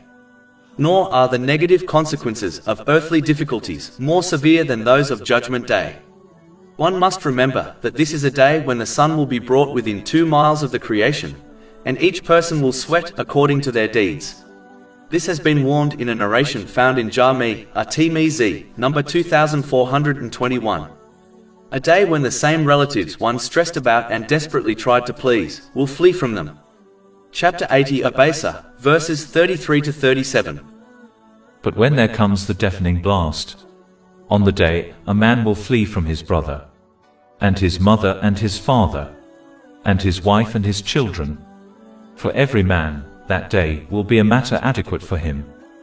A day when one will reflect over their deeds after they witness hell. Chapter 89 Al-Fajr, verse 23. And brought within view that day is hell. That day man will remember but how, i.e., what good to him will be the remembrance. When one focuses on this day, their worldly problem and difficulty will not seem like a big deal. This attitude will aid them in demonstrating patience from the onset of the difficulty, and to evaluate and deal with it in an appropriate manner which minimizes their stress. In addition, keeping one's focus on Judgment Day will also ensure they turn away, ignore, and belittle anything which will not seem important on the Day of Judgment, which includes the difficulties and stresses one faces during their life. Instead, they will focus on the things which will be relevant on the Day of Judgment, such as demonstrating patience in the face of difficulties. Chapter 39 Az-Zumar, verse 10. Indeed, the patient will be given their reward without account, i.e., limit. Perhaps this correct attitude was part of the reason why the magicians of Pharaoh, who after accepting faith, were not fazed or put off by the threats of physical torture given by Pharaoh, as they were focused on Judgment Day. Chapter 26 Ash-Shu'ara, verses 49 to 50. Pharaoh said, "You believed him, i.e., Moses, before I gave you permission. Indeed, he is your leader who has taught you magic, but you are going to know. I will surely cut off your hands and your feet on opposite sides, and I will surely crucify you all." They said, "No harm. Indeed, to our Lord we will return." Strengthening Faith 106. I had a thought which I wanted to share. When one observes the teachings of Islam and the life of others, they can clearly see that there are three ways people can use each blessing they have been granted by Allah, the Exalted, and the consequences of each choice. The first way is to use the blessings one has been granted in sinful ways. This will lead to a potential punishment in both worlds. In this world, their blessings will become a curse for them and a cause of their difficulties and misery. For example, the one who raises their child on the unlawful will find that their child becomes a source of misery and difficulty for them. Chapter 20 Taha, verse 124. And whoever turns away from my remembrance, indeed he will have a depressed, i.e., difficult life. The second way of using the blessings one has been granted is in ways which are considered vain by Islam. This involves using the blessings in ways which are not sinful, and nor do they result in a good deed. Behaving in this manner will be a great regret for people in the hereafter, especially when they observe the reward given to those who use their blessings correctly. In addition, using one's blessings in vain ways may well prevent the scales of Judgment Day tipping in their favor. Using the blessings one has been granted in vain ways also results in stress and anxiety in this world. For example, the one who uses their time in vain ways often encounters more stress, such as arguments, than those who avoid using their time in vain ways.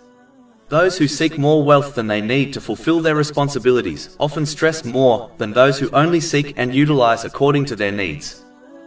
The final way a person can use the worldly blessings they have been granted is in ways pleasing to Allah, the Exalted. This is in fact showing gratitude to Him, and therefore leads to an increase in blessings. Chapter 14 Ibrahim, verse 7. And remember when your Lord proclaimed, "If you are grateful, I will surely increase you in favor." In addition, behaving in this manner is remembering Allah, the Exalted, and therefore leads to peace of mind and body. Chapter 13 Ar-Ra'd, verse 28. Unquestionably, by the remembrance of Allah do hearts find peace. The one who behaves in this manner has fulfilled the purpose of their creation, and will therefore lead a good, purposeful, and meaningful life in both worlds. Chapter 16 An-Nahl, verse 97. Whoever does righteousness, whether male or female, while he is a believer, we will surely cause him to live a good life, and we will surely give them their reward in the hereafter according to the best of what they used to do. Finally, even when this person faces difficulties, they will be rightly guided to respond with patience and receive further blessings and reward. They will be like the patient under anesthesia, who does not feel the pain of treatment they are being administered. Meaning, they may face difficulties, but their heart will always be at peace. To conclude, these are the three ways and consequences one can use the blessings they have been granted. It does not take a scholar to conclude which way a person should act upon. Strengthening Faith 107. I had a thought which I wanted to share. People often confuse the things which they have no power over with the things they have control over and are responsible for. As a result of this confusion, they fail to adopt the correct mentality and behavior, thereby missing out on obtaining the peace of mind which Islam offers. Instead, their confusion causes them to adopt an unbalanced mental and physical state which causes them to swing from one extreme mood to another in a short space of time, which results in mental disorders such as stress, anxiety, and depression. One must understand certain things in order to avoid this outcome. There are two elements in one's life. The first are the things which are external and they have no control over them, such as falling sick. These things are connected to destiny and the divine will, and cannot be averted or avoided. The second element is internal and is linked to one's behavior. This element a person has complete control over and is what they will be judged on by Allah, the Exalted. The confusion occurs when one fails to understand that they have control over their behavior and are responsible for it, and as a result they fail to adopt a balanced state of mind whereby they do not become overly happy, meaning exultant, in times of ease, and overly sad, meaning grief, in times of difficulties. Instead, they fail to adopt control over their behavior and instead treat it as if it is out of their control and a part of destiny, just like the external situations they face. As a result of failing to control themselves, they become exultant over insignificant things and extremely upset over insignificant and petty issues. Whenever they recover from their extreme behavior, they simply shrug their shoulders and comment that such is life and that is the way it is. As a result, they do not improve their behavior with time, nor learn from their experiences, as they do not take responsibility for their behavior and instead place it with the things they have no control over. This is an incredibly rude and foolish attitude to adopt, as one blames Allah, the Exalted, the one who decides destiny, for their bad behavior and attitude, even though their behavior is fully under their control. When one adopts this attitude, they will come to believe that swinging from one extreme mood to another is simply a norm in this world, and that is how life was supposed to be lived. This is closer to a mentally unstable person's lifestyle than a balanced Muslim's life, a balance which Islam teaches. To conclude, one must avoid confusing what they do not have control over with what they have full control over, i.e. their behavior and attitude. By differentiating between the two, a Muslim can and will learn from their experiences, and with the support of Islamic knowledge, they will adopt a balanced state of mind whereby they avoid extreme moods. This leads to peace and mind in this world. Chapter 57 Al-Hadid, verses 22 to 23. No disaster strikes upon the earth or among yourselves, except that it is in a register before we bring it into being. Indeed that for Allah is easy. In order that you not despair over what has eluded you, and not exult over what He has given you. Strengthening Faith 108. I had a thought which I wanted to share. It is important for Muslims to differentiate between being steadfast in Islam and adopting stubbornness in Islam. Even though they can outwardly appear similar, yet they are very different. Stubbornness in faith is the result of blind imitation and not learning and acting on Islamic knowledge. Blind imitation is disliked in Islam, as people have been created with a high mental ability and should therefore not act like cattle, who blindly follow each other. A Muslim must follow the companions, may Allah be pleased with them, who strive to gain and act on Islamic knowledge. Chapter 12 Yusuf, verse 108. Say, this is my way, I invite to Allah with insight, I and those who follow me. Stubbornness in faith therefore does not lead to strong faith. This prevents one from remaining firm on the sincere obedience of Allah, the Exalted, in every situation which involves using the blessings one has been granted in ways pleasing to Allah, the Exalted, as outlined in the Holy Quran and the traditions of the Holy Prophet Muhammad, peace and blessings be upon him. A stubborn Muslim may obey Allah, the Exalted, in certain cases, but will ultimately fail to obey Him in others, as they do not possess the strong faith required to achieve this. In addition, stubbornness in faith prevents one from improving their obedience to Allah, the Exalted, as they will not change for the better if it means contradicting their habits. Whereas, steadfastness in Islam will encourage one to change and improve their behavior every time they learn something new. For example, the stubborn Muslim will continue to offer their voluntary prayers at the mosque even after they have been told that it is an established tradition of the Holy Prophet Muhammad, peace and blessings be upon him, to offer one's voluntary prayers at home, with the exception of the 2 cycles of prayer offered when entering the mosque. This has been confirmed in many narrations, such as the one found in Sahih Bukhari, number 6113. A stubborn Muslim will even hold firmly on to practices which are not taken from the traditions of the Holy Prophet Muhammad, peace and blessings be upon him, even if they have to sacrifice acting on his traditions. Steadfastness in faith, on the other hand, is rooted in gaining and acting on Islamic knowledge. This attitude encourages one to change and improve their behavior constantly, as they increase their knowledge. It leads to strong faith, which ensures they remain sincerely obedient to Allah, the Exalted, in all situations. This is therefore the attitude a Muslim must adopt if they desire to achieve peace and success in both worlds. Chapter 46 Al-Ahqaf, verse 13. Indeed, those who have said, "Our Lord is Allah," and then remained on a right course, there will be no fear concerning them, nor will they grieve. Strengthening Faith 109. I had a thought which I wanted to share. Allah, the Exalted, guides those who sincerely try to obey Him. This involves using the blessings He has granted them in ways pleasing to Him, as outlined in the Holy Quran and the traditions of the Holy Prophet Muhammad, peace and blessings be upon him. But those who persistently disobey Him are left to wander blindly in misguidance. Therefore, it is vital for Muslims to sincerely obey Allah, the Exalted, as persistent disobedience leads to corruption of the spiritual heart and one's actions. This is similar to a person who is warned by a judge not to behave in an unlawful way. But after the person persists on this behavior, the judge gives the order for them to be locked up in prison. Therefore Allah, the Exalted, has not wronged them, they have only wronged themselves. But it is important to note that as being abandoned in misguidance is a spiritual thing, and therefore hidden to mankind, it is important for Muslims not to assume certain people have reached this point. Instead, they should think positively about all people, and therefore sincerely practically aid them in reforming their belief and behavior. Allah, the Exalted, has created human beings with the best possible capabilities. He gave them knowledge and power to differentiate between good and evil, and even placed in them an innate inclination to like what is good and to dislike and avoid what is evil.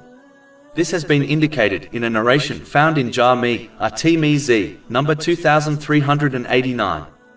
Allah, the Exalted, has also granted mankind free will to choose between good and evil. This choice plays a role in enhancing or diminishing a person's natural faculties of reason. Chapter 91 Ash-Shams, verses 9 to 10. He has succeeded who purifies it, the spiritual heart, the greatest faculty of reason. And he has failed who instills it with corruption. When a person chooses a path of goodness, their natural potential develops and Allah, the Exalted, grants them further support in their efforts. Chapter 29 Al-Ankabut, verse 69. And those who strive for us, we will surely guide them to our ways. But if one follows their evil desires and chooses the evil path, gradually their spiritual hearts will become engrossed with darkness, and no good will remain therein. This has been indicated in a narration found in Jami' at-Tirmidhi, number 3334. If a person fails to repent, then the main verse under discussion comes into effect. This person becomes so engrossed in evil that they find joy in their evil mentality and actions. They absolutely hate anything good. Strengthening Faith 110. I had a thought which I wanted to share. The Holy Quran possesses an uncountable amount of qualities which separates it from any other worldly book. This aspect of the Holy Quran is so intense that it cannot even be explained or discussed over countless lifetimes. But a few of these qualities will be mentioned here. First of all, in the Holy Quran, Allah, the Exalted, has given an open challenge to the entire universe, not just people. And not only a challenge to those who were present when this divine revelation was revealed, but to all of creation till the end of time. The challenge being, if the people believed the Holy Quran was not a divine revelation from Allah, the Exalted, then they should produce a chapter that can rival a chapter of the Holy Quran. Chapter 2 Al-Baqarah, verse 23. And if you are in some doubt concerning what we sent down upon our special devotee, then bring one chapter like it, and call upon all your helpers beside Allah if you are truthful. There is no book on the entire planet that can and has given this type of open challenge. But over 1,400 years ago, the Holy Quran gave this challenge to the entire universe, and to this day, this challenge has not been won by the non-Muslims, nor will it ever be, God willing. Another quality of the Holy Quran is that it stated the outcome of future events. But the more amazing thing about these statements is that the outcomes seemed impossible at the time. For example, chapter 48 Al-Fath, verse 28. It is he who sent his messenger with guidance and the religion of truth, that he may make it prevail over all other religions, and sufficient is Allah as witness. When this verse was revealed, the entire city of Mecca was Islam. So when the people of Mecca heard this verse, unfortunately for them, they believed that Islam was too feeble and would therefore not survive long, and certainly would not spread beyond the borders of Mecca, let alone the entire world. But within some years Allah, the Exalted, fulfilled this promise. Another example of how the Holy Quran prophesied a future event which was unimaginable at the time is found in chapter 30 Ar-Rum, verses 2 to 5. The Romans have been subdued in the nearby land, and after their subjugation they will soon overcome in a few years. The command is of Allah only before and after. And on that day the believers shall rejoice. With the help of Allah, He helps whom He pleases. And He is the Might and Merciful. These verses of the Holy Quran were revealed during a time where the Romans, Christians, were at war with the Persians, fire worshippers. This war has been confirmed by many authentic historic books. At this particular time, the Persians were on the verge of winning the war. At one point Rome itself was surrounded by the Persians. But Allah, the Exalted, stated that the Romans would eventually reign victorious.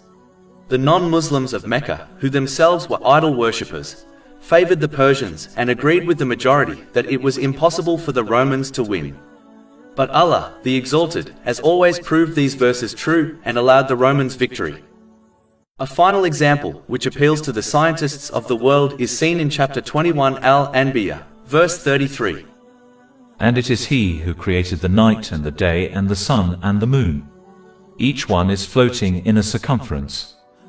For centuries, scientists have fought over theories on how exactly the solar system is arranged, e.g., whether the sun remains still and the earth rotates around, or vice versa. Only relatively recently, it has been proven by scientists from all different faiths and backgrounds that each object, sun, moon and the earth, all rotate on their own axes and rotate around each other in a set orbit. But Allah, the Exalted, declared this over 1,400 years ago. All the science-related verses of the Holy Quran are slowly being proven by scientists today. This is a huge piece of evidence that proves that the Holy Quran are the words of the one and only true God, Allah, the Exalted, who has created this universe and everything in it, because only a creator can truly explain his creations. Even though many commands of the Holy Quran may not be understood by people, does not mean they are incorrect. Certain verses of the Holy Quran, whose wisdom was hidden to man, became apparent when society reached a certain level of development. As the whole Holy Quran is a book of wisdom and guidance, it must be accepted irrespective if one understands its commands or not. This situation is just like a child who is suffering from a cold and desires ice cream, but is not given it by their parent. The child will continue to cry without understanding the wisdom behind, but those that possess knowledge will agree with the parent, even though outwardly it appears as if the decision of the parent is wronging the child. When studying the Holy Quran, one will realize that it contains different levels of superiority, through both obvious and subtle meanings that it discusses. Chapter 11 Hud, verse 1. This is a book whose verses are perfected and then presented in detail from one who is wise and aware. The expressions in it are unparalleled, and its meanings are explained in a simple, straightforward way. Its verses are extremely eloquent, and no other text can surpass it. The Holy Quran also mentioned the stories of the previous nations in detail, even though the Holy Prophet Muhammad, peace and blessings be upon him, was not educated in history. It commanded every type of good and forbade every type of evil, those that affect an individual and those that affect an entire society, so that peace and security can spread throughout homes and society. The Holy Quran is free from exaggerations, lies or falsehood, unlike poems and stories. All the verses, whether short or long, in the Holy Quran are beneficial. Even when the same story is repeated in the Holy Quran, different important lessons can be learned from it. Unlike all other books, the Holy Quran does not become boring when it is repeatedly recited, and a seeker of truth never gets fed up of studying it. The Holy Quran not only provides warnings and promises, but supports them with unshakable and clear proofs. When the Holy Quran discusses anything which can seem abstract, such as adopting patience, it always provides an easy and practical way of implementing it. It encourages one to fulfill the purpose of their creation and prepare for the eternal hereafter in a simple yet profound way. It makes the straight path clear and appealing to the one who desires true success in both worlds. The knowledge within it is timeless and can be applied to every society and age. It is a healing for every emotional, economical, and physical difficulty when it is understood and applied correctly. It is the cure for every problem an individual or an entire society can ever encounter.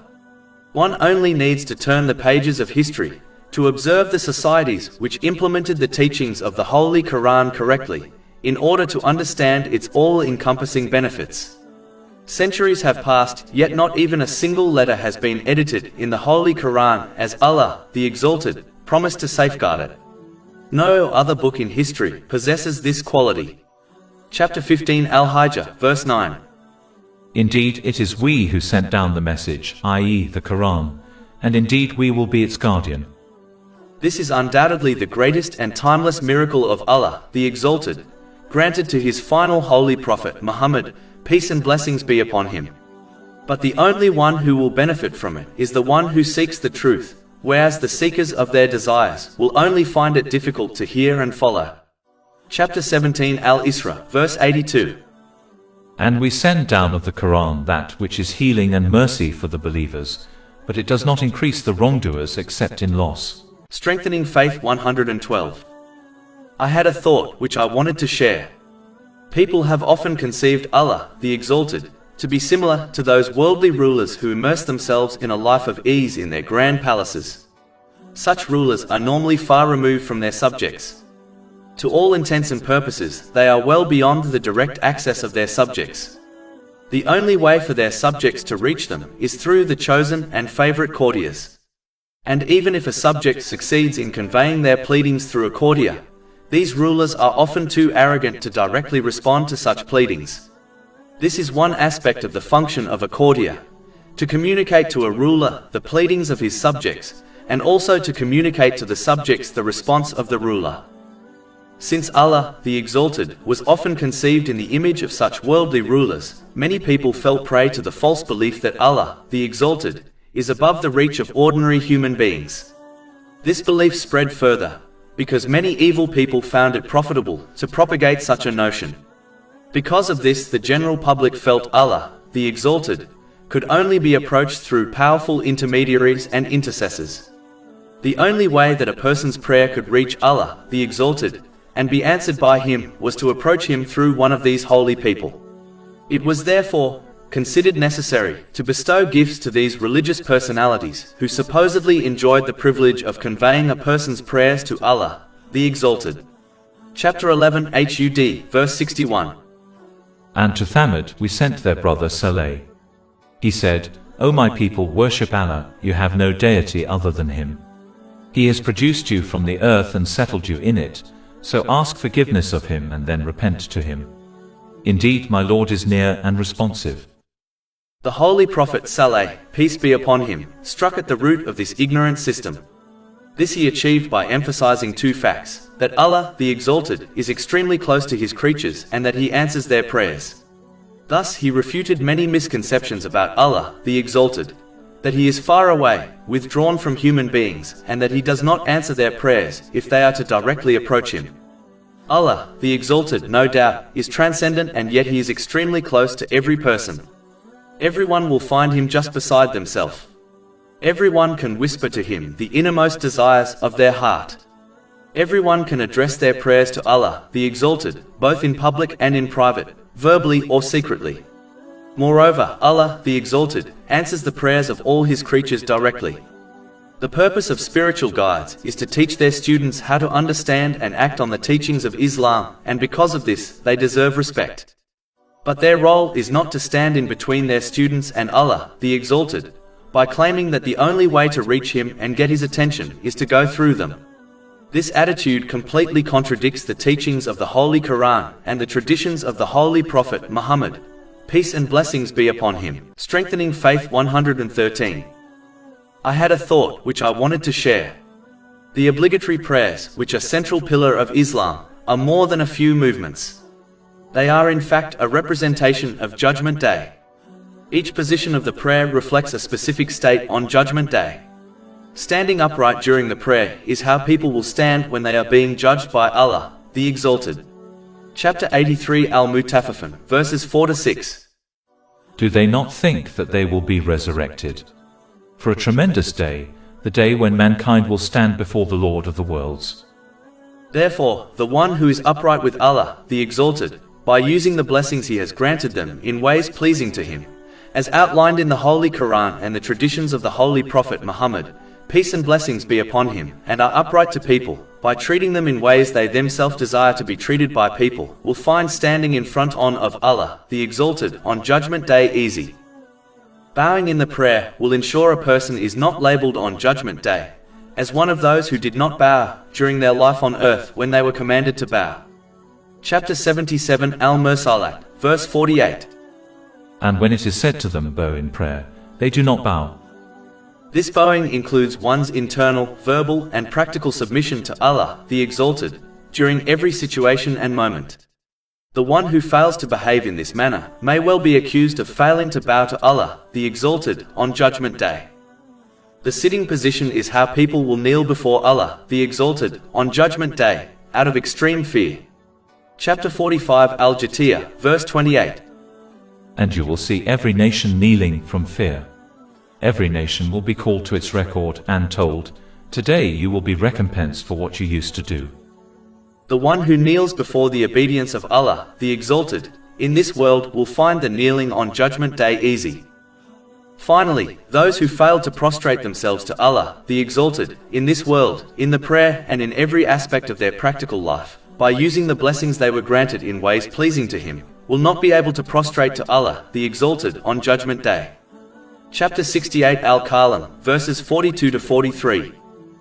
On the day when matters become dire, they will be invited to prostrate themselves but will be prevented from doing so. Their eyes humbled, humiliation will cover them. And they used to be invited to prostration while they were sound. The Holy Prophet Muhammad, peace and blessings be upon him, warned in a narration found in Sahih Bukhari, number 4919, that on Judgment Day those who used to prostrate in prayer for the sake of showing off will not be able to prostrate on Judgment Day, as their backs will become too stiff. When one prays while bearing all this in mind, then they will return to their everyday activities with an intention to sincerely obey Allah, the Exalted, by using the worldly blessings they have been granted in ways pleasing to Him, so that they obtain peace of mind and body in both worlds and successfully overcome the difficulties of Judgment Day. Chapter 16 An-Nahl, verse 97. Whoever does righteousness, whether male or female, while he is a believer, we will surely cause him to live a good life, and we will surely give them their reward in the hereafter according to the best of what they used to do. Finally, the 5 obligatory prayers being spread over the day ensures that whenever one forgets Judgment Day, the next prayer will remind them of it and the importance of practically preparing for it. When one takes these things and more into context, then the prayer has a much deeper meaning than simply completing a few acts of motion a few times a day. Strengthening Faith 114. I had a thought which I wanted to share. One of the major reasons the faith of Muslims has weakened over time is due to how they perceive faith and Islam. The righteous predecessors understood that Islam was a complete code of conduct which directly influenced every aspect of one's life, every situation they face, and every blessing they were granted by Allah, the Exalted. They therefore learnt and implemented this code of conduct from the Holy Quran and the traditions of the Holy Prophet Muhammad, peace and blessings be upon him. As a result, they obtained peace of mind and body despite the tests and difficulties they faced. Chapter 16 An-Nahl, verse 97. Whoever does righteousness, whether male or female, while he is a believer, we will surely cause him to live a good life, and we will surely give them their reward in the hereafter according to the best of what they used to do. But with the passing of time, Muslims began to perceive Islam as nothing but a few daily, weekly, and annual rituals and acts of worship. This encouraged them to deal with every situation they faced, and every blessing they were granted according to the standards set by culture, fashion, and society. This caused them to reduce the Holy Quran to a pleasant melody which does not need to be understood or acted upon. And they reduced it to something which is recited in order to obtain worldly things, such as a spouse and child. This attitude also encouraged them to misuse the blessings they were granted. As a result, their faith became nothing but an empty shell, which is adorned by acts of worship, but has no practical effect on their lives. This attitude is one of the main reasons why Muslims, who fulfill the basic duties of Islam, still fail to obtain peace of mind and body. If this attitude persists, then just like the former nations who eventually abandoned their few acts of worship, as they were nothing but empty practices, so will the Muslim nation. Then they will call themselves non-practicing Muslims. This only leads to difficulties in both worlds. Chapter 20 Taha, verses 124 to 126. And whoever turns away from my remembrance, indeed he will have a depressed, i.e. difficult life, and we will gather, i.e. raise him on the day of resurrection blind. He will say, My Lord, why have you raised me blind while I was once seeing? Allah will say, Thus did our signs come to you, and you forgot, i.e. disregarded them, and thus will you this day be forgotten. A Muslim must therefore avoid this attitude and outcome by learning and acting on the Holy Quran and the traditions of the Holy Prophet Muhammad, peace and blessings be upon him, so that they adopt the correct attitude and code of conduct in every aspect of their life. Only through this will one find peace of mind and body in both worlds. Chapter 13 Ar-Ra'd, verse 28. Unquestionably, by the remembrance of Allah do hearts find peace. Strengthening Faith 115. I had a thought which I wanted to share. It is important for Muslims to avoid falling into a mentality which prevents one from sincerely obeying Allah, the Exalted, which involves using the blessings they have been granted in ways pleasing to Him, as outlined in the Holy Quran and the traditions of the Holy Prophet Muhammad, peace and blessings be upon him. This mentality involves comparing oneself to other people who appear worse than them in obeying Allah, the Exalted.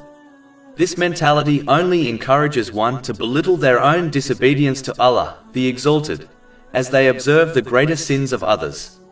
This attitude also encourages laziness, as one will not urge themselves to improve their obedience to Allah, the Exalted, and their behavior towards the creation when they observe the sins of others. They will believe they are doing a good job, even though they are barely fulfilling the basic duties of Islam towards Allah, the Exalted, and people, as they constantly observe people who appear worse than them. One must never forget that one's judgment on the Day of Judgment will not be based on a comparison with other people. The benchmark for all people on the Day of Judgment is the Holy Quran and the traditions of the Holy Prophet Muhammad, peace and blessings be upon him. Meaning, the actions of each person will be compared to these sources of guidance, not the actions of other people. So a thief will not escape punishment on Judgment Day by claiming they never killed anyone, just like the many killers who will be present on the Day of Judgment. As the benchmark on Judgment Day is the two sources of guidance, similarly, the benchmark in this world is also these two sources of guidance. A Muslim must therefore avoid the foolish attitude of comparing themselves to people who appear worse than them, and instead compare their actions to the Holy Quran and the traditions of the Holy Prophet Muhammad, peace and blessings be upon him, in order to correct themselves if they desire peace and success in both worlds, as comparing oneself to worse people may make them feel better, but it will only lead to difficulties in this world, and a difficult accountability and a potential punishment in the hereafter. Chapter 20 Taha, verses 124 to 126. And whoever turns away from my remembrance, indeed he will have a depressed, i.e. difficult life, and we will gather, i.e. raise him on the day of resurrection blind. He will say, My Lord, why have you raised me blind while I was once seeing? Allah will say, Thus did our signs come to you, and you forgot, i.e. disregarded them, and thus will you this day be forgotten. Strengthening Faith 116. I had a thought which I wanted to share. Some Muslims have adopted a lazy attitude which is important to avoid. It is to refrain from striving in the sincere obedience of Allah, the Exalted, which involves using the blessings He has granted them in ways pleasing to Him, as outlined in the Holy Quran and the traditions of the Holy Prophet Muhammad, peace and blessings be upon him, and instead rely on others to supplicate on their behalf while they are alive and after they have died. This was not the attitude of those who understood Islam better than anyone else. The companions, may Allah be pleased with them. None of them resorted to laziness by asking the Holy Prophet Muhammad, peace and blessings be upon him, to supplicate on their behalf. They instead strove hard in the sincere obedience of Allah, the Exalted, and then requested the Holy Prophet Muhammad, peace and blessings be upon him, to supplicate on their behalf. If supplication from a righteous elder was only enough, the companions, may Allah be pleased with them, would not have sacrificed everything they were granted for the pleasure of Allah, the Exalted. Chapter 9 at Tawbah, verse 99. But among the Bedouins are some who believe in Allah and the Last Day, and consider what they spend as means of nearness to Allah and of obtaining invocations of the Messenger. Unquestionably, it is a means of nearness for them. Allah will admit them to His mercy. Indeed, Allah is forgiving and merciful. Even if one asks others, who appear pious, to supplicate on their behalf, it will not benefit them until they strive to sincerely obey Allah, the Exalted, first. Adopting this lazy attitude mocks the concept of supplication, and mocking any aspect of Islam will not lead to a good outcome. Just like a sane person does not expect to achieve worldly success through someone's supplication, such as passing an exam, without putting in practical effort, neither will they achieve religious blessings, such as peace of mind and body in both worlds, without striving in the obedience of Allah, the Exalted, even if everyone supplicates on their behalf to Allah, the Exalted. Chapter 53 and Name, verse 39. And that there is not for man except that good for which he strives. Strengthening Faith 117. I had a thought which I wanted to share. In this time of open tribulations which Muslims are constantly bombarded with, some often state that the key to escaping them is to move away, such as moving to an Islamic nation, or to self-isolate oneself and their family, such as homeschooling. Even though these possible solutions are not bad, as they can help to a certain degree in escaping the temptations and tribulations of this world, but they are not the main solution. The issue with adopting an escape-type mentality is that unless one moves into an isolated cave with their family and never emerges, it is not possible to constantly escape these temptations and tribulations. Sooner or later, a Muslim will have to face them in some shape or form. For example, there is no doubt that single-gender schools do better in their results than mixed schools, yet a day will certainly come when a student will encounter the opposite gender during their life. In this day and age of social media, one does not even need to leave their bedroom in order to fall into evil temptations and tribulations.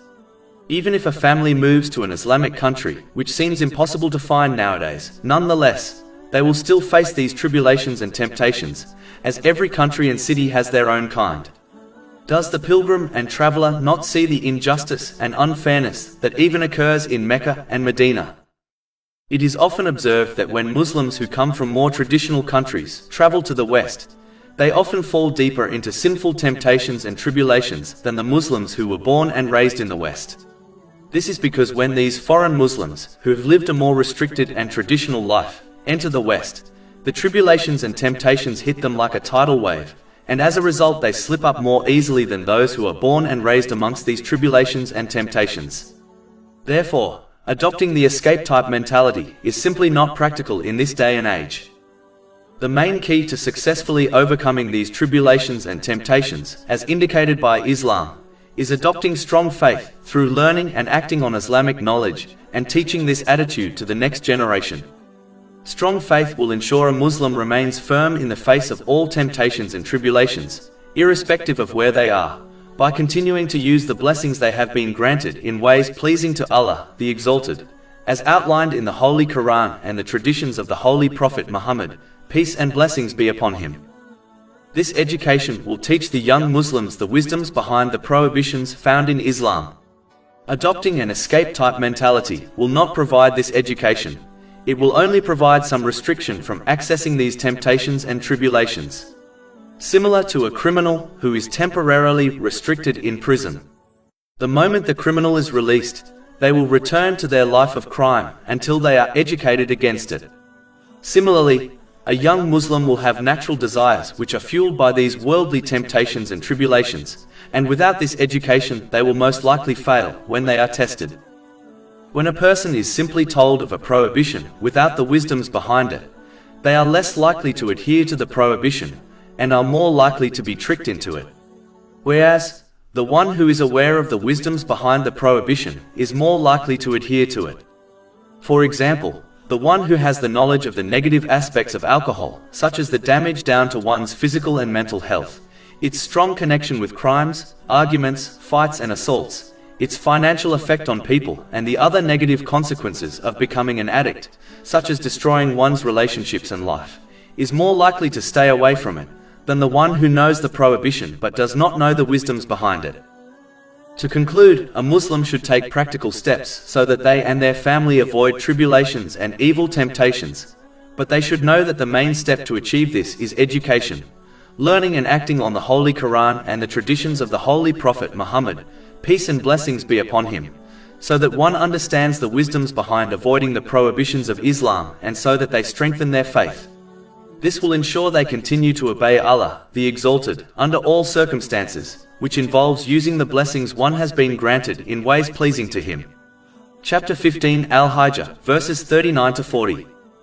Iblis said, "My Lord, because you have put me in error, I will surely make disobedience attractive to them, i.e. mankind on earth, and I will mislead them all, except among them your sincere servants." Strengthening Faith 118.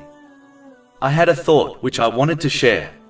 One of the main reasons people struggle to obtain peace of mind and body in this world is due to incorrectly evaluating the value of worldly things, as their definition of good and bad, success and failure is incorrect.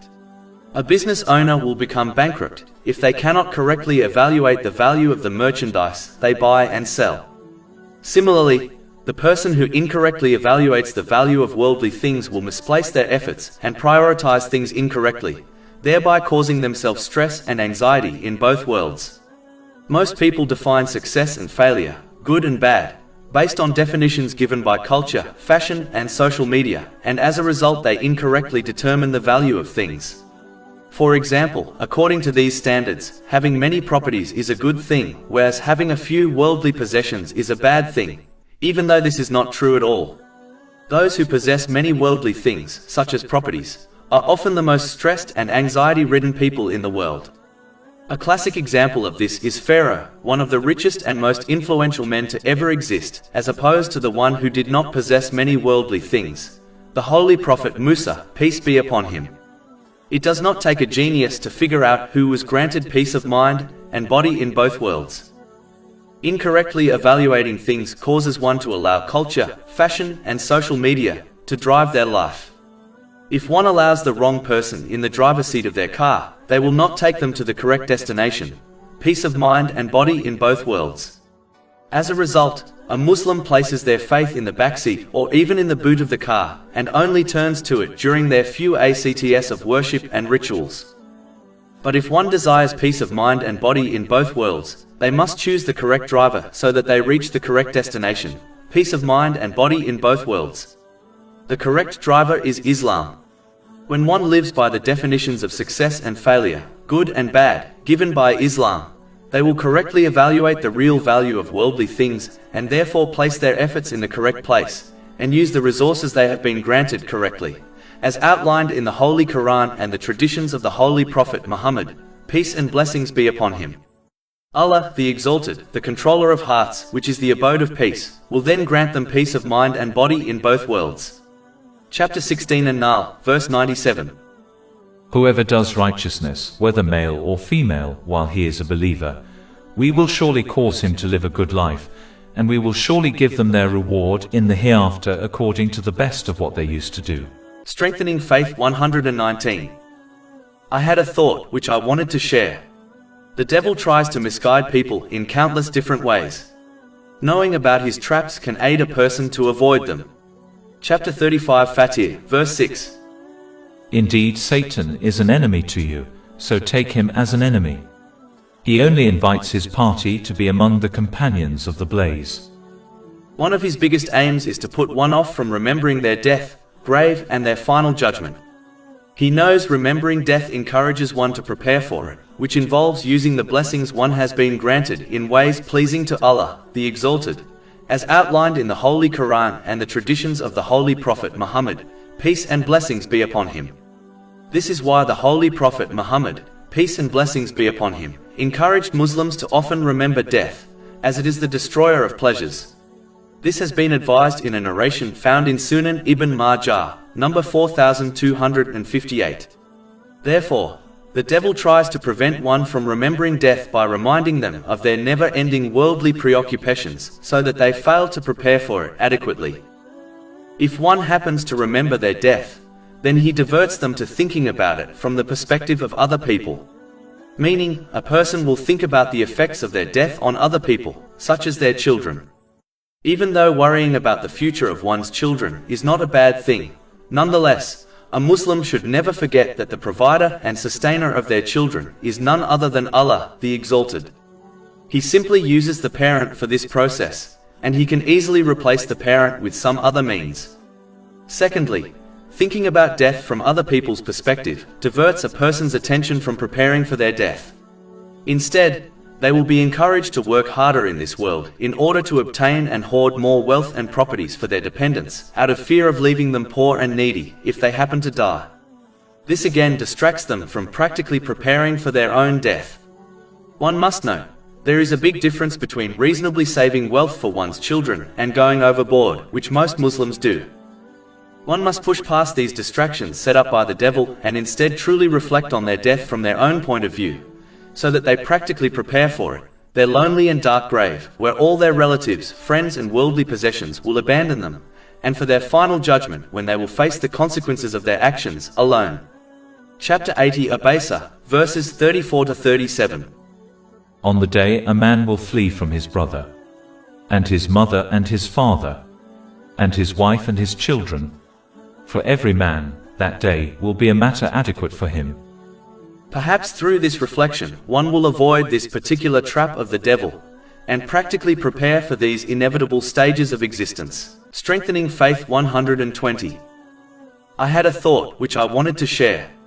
It is commonly observed around the world how many people, such as politicians, criticize Islam and its different aspects in order to put off Muslims from acting on it, and non-Muslims from accepting it. The truth of the matter is that their problem is not with Islam or a part of it, such as the dress code of women and men. Their issue with Islam is the fact that it is not merely a set of rituals and practices, but a complete code of life which affects every aspect of one's life, such as their personal, social, financial, family and work life. But as these people desire to live according to their desires, the life of animals, and not a higher moral code of conduct, it pains them to observe Muslims adhering to the code of conduct set by Islam, as the practicing Muslims make them look like nothing except animals that only live to fulfill their desires. In order to mask their animalistic behavior, they attempt to punch holes into the code of conduct Islam advocates, even though anyone with a little common sense sees straight through their poor attempt, as Islam is a logical, flawless and upright way of life. For example, these people often criticize the dress code Islam commands women to adhere to. Even though countless women, especially those living in the West, desire to dress according to the standards set by Islam out of their own free will, yet these people insist they must ban Islamic dress code, as it oppresses women. Anyone with common sense can clearly see that preventing a Muslim woman who desires to dress according to Islamic teachings is oppression in itself. So they seek to rescue an oppressed person by oppressing them further. These people also claim these women have been brainwashed, which is highly insulting, as they are claiming women are weak-minded. Finally, it is strange how these people have an issue with the Islamic dress code, yet they have no problem or objection to any other dress code. There is no institution, major business or organization that does not have a dress code, such as educational institutions, hospitals, the army, the police force, the retail sector, businesses, and even the political buildings which these politicians who criticize Islam work at. They never criticize the dress code of all these places, which encompasses the majority of the world. This makes it clear that they only target Islam and its different aspects in order to shield themselves from being labeled animals, as they only wish to fulfill their own desires and not live by a superior code of conduct. A Muslim must never be fooled by people like this. They should instead strengthen their faith through learning and acting on the teachings of Islam, so that they remain firm on sincerely obeying Allah, the Exalted, in the face of foolish criticism. Obedience involves using the blessings one has been granted in ways pleasing to Allah, the Exalted, as outlined in the Holy Quran and the traditions of the Holy Prophet Muhammad, peace and blessings be upon him. Strengthening Faith 121. I had a thought which I wanted to share. It is commonly understood that a person will receive in this world according to their efforts. For example, the student who does not study so hard might pass their exams, yet they will probably not obtain as much worldly success, like a good job, as the student who studied harder and therefore obtained a better grade. Similarly, Allah, the Exalted, rewards people according to their efforts, not just their verbal declaration of faith and good intention. For example, when describing those who are brought near to Allah, the Exalted, in the hereafter, the first blessing mentioned in the following verse is not high ranks in paradise or huge palaces, it is instead rest. Chapter 56 Al-Waqiyah, verses 88 to 89. And if he was of those brought near to Allah, then for him is rest and bounty and a garden of pleasure. Those who are brought near to Allah, the Exalted, are granted rest before anything else because they tired themselves in His obedience in this world. This involves using the blessings one has been granted in ways pleasing to Allah, the Exalted, as outlined in the Holy Quran and the traditions of the Holy Prophet Muhammad, peace and blessings be upon him. Therefore, just like one typically receives worldly success according to their efforts in this world, similarly, they will receive spiritual success in this world and in the next according to their efforts and intentions. Therefore, each Muslim must decide how much spiritual success they desire to obtain in this world and in the next, and strive in the sincere obedience of Allah, the Exalted, accordingly. Strengthening Faith 123. I had a thought which I wanted to share. A part of faith, which is a test in itself, is that when one obeys Allah, the Exalted, which involves using the blessings He has granted them in ways pleasing to Him, as outlined in the Holy Quran and the traditions of the Holy Prophet Muhammad, peace and blessings be upon him, they are not guaranteed to receive tangible benefits such as an obvious increase in wealth. The benefits associated with obeying Allah, the Exalted, are often more subtle and experienced in one's spiritual heart, such as obtaining peace of mind. Chapter 16 An-Nahl, verse 97.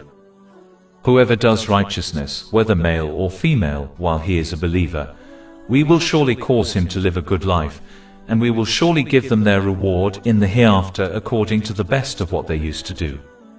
The one who possesses weak faith often seeks tangible benefits from Allah, the Exalted, such as good health, a nice house and a good career. As Islam does not guarantee these things, the devil often puts off people from faith entirely or from at least acting on their faith, as outlined earlier. This reality is a test which a Muslim must pass successfully by obtaining strong faith. This involves learning and acting on Islamic knowledge, so that one becomes sure of the countless benefits one obtains in both worlds through obeying Allah, the Exalted. In addition, one should always use their common sense by understanding that real benefit is often not tangible, such as a positive change in one's mental health and well-being. A person who has the world at their feet will happily give it up for this intangible benefit. A Muslim must therefore not be fooled into seeking tangible benefits from Allah, the Exalted, as they have not been guaranteed. Doing so can even push one further away from his obedience when one does not receive the tangible benefit they desired. This leads to a loss in both worlds. Chapter 22 Al-Hajj, verse 11. And of the people is he who worships Allah on an edge. If he is touched by good, he is reassured by it, but if he is struck by trial, he turns on his face. He has lost this world and the hereafter. That is what is the manifest loss. Strengthening Faith 125. I had a thought which I wanted to share. I was pondering over the different types of Muslims in this world and their behavior. According to this thought, Muslims can be split into three groups. The first group are the best and consist of the Muslims who hand their lives and possessions over to Allah, the Exalted, thereby fulfilling the purpose of their creation. They only take from the material world in order to fulfill their necessities and responsibilities, and dedicate the rest of their efforts in gaining and acting on knowledge so that they can strengthen their faith and gain the proximity of Allah, the Exalted, in both worlds. Outwardly, they may seem as if they do not enjoy life in this world, but in reality, they obtain more peace in it than the other types of Muslims. Their reckoning on Judgment Day will be easy through the mercy of Allah, the Exalted. The second group consists of those Muslims who fulfill their obligatory duties and whatever traditions of the Holy Prophet Muhammad, peace and blessings be upon him, they come across without putting extra effort in obtaining or acting on Islamic knowledge. They dedicate the majority of their efforts to gaining and enjoying the lawful pleasures of this world. As they avoid the unlawful, it is hoped they will gain the forgiveness of Allah, the Exalted, in the next world. But as they indulged in the material world, their accountability will be long. And as warned by the Holy Prophet Muhammad, peace and blessings be upon him, in a narration found in Sahih Bukhari, number 6536, whoever has their deeds scrutinized will be punished, standing and witnessing the horrors of the Day of Judgment for an extremely long time because of one's enjoyment in the world, is a form of punishment. The final group of Muslims are the worst type, as they do not dedicate their lives to Allah, the Exalted, like the best group, but neither do they enjoy the lawful pleasures of the material world like the second group. These people instead hoard the worldly things they obtain without fulfilling their lawful desires. This attitude causes them to stand between the two other groups, meaning, they will not enjoy the lawful things of this world, nor will they have an easy reckoning on the Day of Judgment, because of the worldly things they obtained. It is therefore important for Muslims not to belong to this final group, as this is a clear loss. A Muslim should try to belong to the best group, but if they really cannot manage this, then they should at least join the second group by fulfilling their obligatory duties, enjoy only the lawful pleasures of this world, and hope for the forgiveness and mercy of Allah, the Exalted. Strengthening Faith 126. I had a thought which I wanted to share. When one observes the blessed life of the Holy Prophet Muhammad, peace and blessings be upon him, they will clearly see that he was tested every step of his life, even though he was the most beloved creation of Allah, the Exalted. Therefore, a test and difficulty is not a curse or a sign of a wretched life. It is in fact an opportunity for a person to shine and accumulate an abundant reward. Chapter 39 Az-Zumar, verse 10. The patient will be given their reward without account, i.e., limit. One must bear this in mind whenever they face tests and difficulties, so that they can remain patient and grateful, like he did. Furthermore, even though the Holy Prophet Muhammad, peace and blessings be upon him, faced continuous difficulties and tests, yet throughout every stage his heart was at peace. This peace was obtained as he persistently used the blessings he was granted in ways pleasing to Allah, the Exalted. Chapter 13 Ar-Ra'd, verse 28. Unquestionably, by the remembrance of Allah do hearts find peace. And chapter 16 An-Nahl, verse 97. Whoever does righteousness, whether male or female, while he is a believer, we will surely cause him to live a good life, and we will surely give them their reward in the hereafter according to the best of what they used to do. But the one who fails to imitate him will find nothing but a dark and suffocating life, even if they have the world at their feet. Chapter 20 Taha, verse 124. But whoever turns away from my reminder will certainly have a miserable life. Therefore, using the blessings one has been granted correctly is the difference between obtaining peace of mind and a miserable life, even if one faces difficulties or times of ease. In addition, the Holy Prophet Muhammad, peace and blessings be upon him, dedicated his life to guiding mankind towards the pleasure of Allah, the Exalted. It is important for Muslims to follow in the footsteps of his companions, may Allah be pleased with them, who remained steadfast on his teachings after his passing. All Muslims desire his company in the hereafter, but they will only receive it if they follow his path. A person will not end up with their companion, who journeyed along a specific path, if they journey down a different path. Similarly, Muslims will not join the Holy Prophet Muhammad, peace and blessings be upon him, in the hereafter, if they walk a path other than his. This is only achieved by learning and acting on his blessed life and teachings. This is the reason why none of his companions, may Allah be pleased with them, simply declared belief with their words, and refrained from practically following him, as they knew this attitude would prevent them from joining him in the hereafter. This was in fact the attitude of the other nations who claimed to love their holy prophets, peace be upon them, yet fail to practically follow them. This is why they will not join their holy prophets, peace be upon them, in the hereafter. Also, when observing the blessed life of the Holy Prophet Muhammad, peace and blessings be upon him, and by extension the lives of his companions, may Allah be pleased with them, one understands that the only way a person can have a meaningful, valuable and purposeful existence is by fulfilling the purpose of their creation. Chapter 51 Ad-Dariyat, verse 56. And I did not create the jinn and mankind except to worship me. This is only achieved when one practically obeys Allah, the Exalted, by using the blessings they have been granted in ways pleasing to Him, which is explained by the Holy Quran and the traditions of the Holy Prophet Muhammad, peace and blessings be upon him. Simply declaring faith verbally, without supporting it with physical actions, is like a vase which looks beautiful outwardly but is hollow inside. This will not lead to a meaningful existence in this life, even if one ends up in paradise in the hereafter. This is hinted in a narration found in At-Tabarani's Al-Mujam al-Kabir, narration 182, volume 20, which warns that the only thing a person will regret in paradise are the times during their life on earth when they did not remember Allah, the Exalted. Meaning, the times during their life they did not fulfill their purpose of creation by correctly using the blessings they were granted. This is the reason why many Muslims, who only fulfill the basic obligatory duties, still feel a void in their lives. A void that nothing can fulfill except embracing one's purpose completely and practically.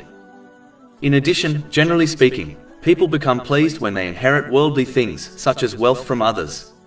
But the Holy Prophet Muhammad, peace and blessings be upon him, did not leave behind wealth for people to inherit. He, like the other holy prophets, peace be upon them, left behind knowledge. This is confirmed in a narration found in Sunan Ibn Majah, number 223. Therefore, Muslims must take a share of this inheritance if they desire to be his true heirs. Finally, the life of the Holy Prophet Muhammad, peace and blessings be upon him, is the perfect example of how a Muslim must fulfill their duties to Allah, the Exalted, and to the creation. He is the practical representation of the Holy Quran. Therefore, Muslims must study and act on his blessed life in order to fulfill their duties correctly. Success is not possible without this. Chapter 33 Al-Ahzab, verse 21. There has certainly been for you, in the Messenger of Allah, an excellent pattern, for anyone whose hope is in Allah and the Last Day, and who remembers Allah often. And chapter 3 Ali Imran, verse 31. Say, Prophet Muhammad, peace and blessings be upon him, if you should love Allah then follow me, so Allah will love you and forgive you your sins. And chapter 4 An Nisa, verse 80. He who obeys the Messenger has obeyed Allah. And chapter 59 Al-Hash, verse 7. And whatever the Messenger has given you, take, and what he has forbidden you, refrain from. Strengthening Faith 127. I had a thought which I wanted to share. Countless lessons which affects a Muslim's religious and worldly life can be learned from the Holy Quran. But the first thing to note is that it will only benefit someone who fulfills its three aspects with sincerity. The first aspect is sincerely reciting it correctly and regularly. The second aspect is to understand it. And the final aspect is to sincerely act on its teachings according to the traditions of the Holy Prophet Muhammad, peace and blessings be upon him. One of the main teachings of the Holy Quran is for people to understand and strive to fulfill the purpose of their creation, namely, to prepare for their meeting with Allah, the Exalted, on Judgment Day. In respect to a non-Muslim, when one fails to recognize this purpose, they will not understand why they were created and placed on this earth. This will cause them to incorrectly prioritize the things and people in their life. They will give importance to things which are not so important. They will end up dedicating their lives to things which, in respect to the bigger picture, are pointless. Their eating, drinking, happiness and sadness will revolve around these things.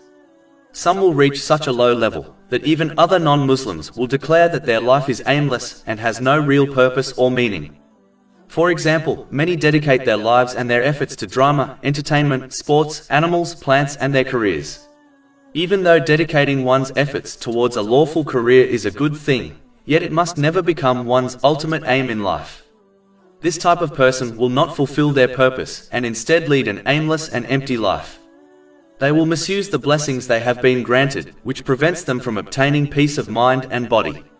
This is one of the main reasons why people who have obtained much worldly success end up depressed and suicidal. The one who believes their life is valuable and has meaning will never contemplate suicide. This contemplation in itself is proof that the lives of these types of people are aimless, even if they obtain much worldly success, as they did not understand nor fulfill the purpose of their creation. Chapter 59 Al-Hash, verse 19. And be not like those who forgot Allah, so he made them forget themselves. Those are the defiantly disobedient. And chapter 20 Taha, verse 124. But whoever turns away from my remembrance will certainly have a miserable life. In respect to Muslims who only fulfill the basic obligatory duties of Islam without dedicating any effort towards studying and acting on the Holy Quran and the traditions of the Holy Prophet Muhammad, peace and blessings be upon him, they will fail to truly understand their purpose of creation and their purpose on this earth, as this cannot be understood through the basic obligatory duties. As a result, they will dedicate less than an hour of a day to preparing for their meeting with Allah, the Exalted, as the obligatory duties do not take long to complete. Even this, in most cases, is based on blind imitation of others such as their family. They will not truly understand why they fulfill these duties because of a lack of knowledge and weakness of faith. Without the Holy Quran and traditions of the Holy Prophet Muhammad, peace and blessings be upon him, their focus will be solely on this world and enjoying its blessings, as they see nothing except this world. Then in this respect, there is not much difference between them and non-Muslims, as their aspirations, hopes, fears, desires, aims and purpose will be the same. This is obvious when one observes these types of Muslims and their activities in between their obligatory duties. This does not mean they will go to hell. In fact, as they fulfilled their obligatory duties and avoided the major sins, it is hoped they will obtain paradise. But because of this attitude, meaning failing to understand and work towards their purpose, they will never find true peace in this world, as they will not use their worldly blessings in the correct way, even if they use them in lawful ways, as their whole focus is solely on this world and its enjoyments, as they see nothing except this world. Chapter 20 Taha, verse 124. But whoever turns away from my remembrance will certainly have a miserable life. This remembrance involves using the blessings one has been granted in ways pleasing to Allah, the Exalted. This is only possible when one understands their own purpose and the purpose of the worldly blessings they have been granted. Failing to behave in this manner is the main reason why many Muslims who fulfill their obligatory duties often complain about mental problems such as depression, as they have not remembered Allah, the Exalted, in the correct way, which leads to peace in both worlds. Chapter 13 Ar-Ra'd, verse 28. Unquestionably, by the remembrance of Allah do hearts find peace. Even if these Muslims end up in paradise, because of their behavior, they completely miss the point of why they were put on this earth. Their example is that of students who are set a mock exam by their teacher. Some students work diligently to prepare for it, whereas other students do not take it seriously and barely revise for it. Even if both types of students pass the exam, the teacher will only be pleased with those who prepared for it, as they alone have understood the purpose of the mock exam. Its purpose was to put the students in the right frame of mind, so that they are ready to tackle their real exams. Those who failed to prepare for their mock exams might have passed, but they completely missed the point and purpose of the mock exam. This is the example of the Muslims who failed to understand the purpose of being on this earth, but through blind imitation of others they end up in paradise. They are like a beautifully decorated vase which is hollow inside. Due to their lowly worldly aspirations, they do not achieve the great station and purpose they were granted by Allah, the Exalted. Chapter 95 at 10, verses 4 to 6. We have certainly created man in the best of stature. Then we return him to the lowest of the low, except for those who believe and do righteous deeds. This prevents them from obtaining peace in this world, as the one who possesses lowly aspirations will stress over petty and unimportant things.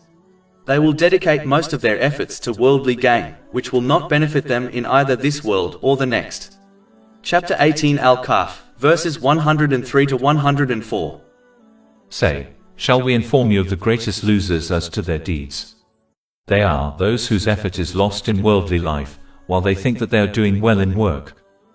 In respect to those who strive to study and act on the Holy Quran and the traditions of the Holy Prophet Muhammad, peace and blessings be upon him, they will be granted a special perception in which to look at the world and their existence in it.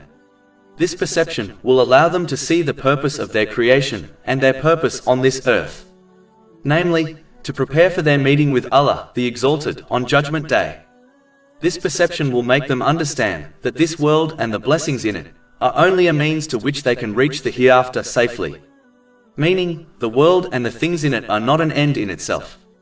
This will encourage them to use every blessing they have been granted in ways pleasing to Allah, the Exalted, as they understand that peace and success in both worlds lies only in this. Chapter 16 An-Nahl, verse 97. Whoever does good, whether male or female, and is a believer, we will surely bless them with a good life. They will prioritize everything and everyone within their life correctly according to Islamic teachings. They will give value to what is valuable and disregard what should be disregarded. Their example is of a librarian who organizes their great library of books in the correct order, so that they can easily find the book they desire without any stress. Whereas, the one who does not prioritize things and people in their life correctly, according to the teachings of Islam, is like the librarian who arranges their large collection of books in a random order. As a result, finding a single book becomes a nightmare and source of stress for them, as they misplaced all their books. Similarly, the one who misplaces the worldly blessings, such as wealth and people, they have been granted will find nothing but stress from them. This is the one who does not understand the purpose of their creation and their purpose on this earth. This is the one who does not perceive the hereafter, even if they fulfill the basic obligatory duties. As mentioned earlier, the perception the Holy Quran grants a person will make them understand that all the worldly blessings they have been granted are a means to an end and not an end in itself. Therefore, they will never be adversely affected by what they gain, lose or fail to obtain in this world, as all things are only a means. The means are not important, only the end is. Unlike those who fail to adopt the correct perception, through understanding and acting on the Holy Quran and the traditions of the Holy Prophet Muhammad, peace and blessings be upon him, they will not be bothered with the things they do not obtain in this world, as they understand that anything they do not obtain in this world will be granted to them in the hereafter in a perfect and permanent way. This perception will allow them to observe the world as if it is a drop compared to the endless ocean of the hereafter, just like the Holy Prophet Muhammad, peace and blessings be upon him, advised in a narration found in Sunan Ibn Majah, number 4108. Therefore, they will not care if they lose the drop, as they are literally standing at the shore of an ocean, meaning the hereafter. Chapter 4 An-Nisa, verse 77. Say, the enjoyment of this world is little, and the hereafter is better for he who fears Allah. This does not mean that this type of person abandons the world. Rather, they use the blessings they have been granted in ways pleasing to Allah, the Exalted, thereby obtaining peace and success in both worlds. In reality, it is this perception, which is rooted in gaining and acting on Islamic knowledge, that made the holy prophets, peace be upon them, and the companions, may Allah be pleased with them, of the Holy Prophet Muhammad, peace and blessings be upon him, the best of all creation, as they understood why Allah, the Exalted, created them and worked hard to fulfill it. The great companion, Abdullah bin Mas'ud, may Allah be pleased with him, confirmed that the companions, may Allah be pleased with them, were the best because they were more detached from the material world than anyone else, and they desired the hereafter more than anyone else. This has been discussed in Imam Abu Naim al-Asfahani's Hilyat al-Awliya, wa Tabaka al-Asfiya, narration 278. This attitude was due to the perception they were granted. Through this perception and understanding, their lives became complete, purposeful and meaningful. Through their perception, their aspirations touched the highest heavens, and as a result they became great as they understood and strived to fulfill the purpose of their creation. Chapter 6 Al-An'am, verse 162. Say, indeed my prayer, my rites of sacrifice, my living and my dying are for Allah, Lord of the worlds. Whereas, those whose vision was restricted to this lowly world became lowly, even if they obtained it all. Chapter 10 Yunus, verse 24. The example of this worldly life is but like rain which we have sent down from the sky that the plants of the earth absorb, those from which men and livestock eat, until when the earth has taken on its adornment and is beautified and its people suppose that they have capability over it, there comes to it our command by night or by day, and we make it as a harvest as if it had not flourished yesterday. Thus do we explain in detail the signs for a people who give thought. It is this perception and understanding the Holy Quran and the traditions of the Holy Prophet Muhammad, peace and blessings be upon him, grants the one who sincerely strives to understand and act on them. The one who misses out on this has failed to understand the purpose of their creation and the purpose of being on this earth, even if they obtain paradise in the hereafter. The three types of people discussed above has been summarized in the Holy Quran as well. Chapter 56 Al-Waqi'ah, verses 1 to 11. When the occurrence occurs and you become of three kinds, then the companions of the right, what are the companions of the right? And the companions of the left, what are companions of the left? And the forerunners, those are the ones brought near to Allah.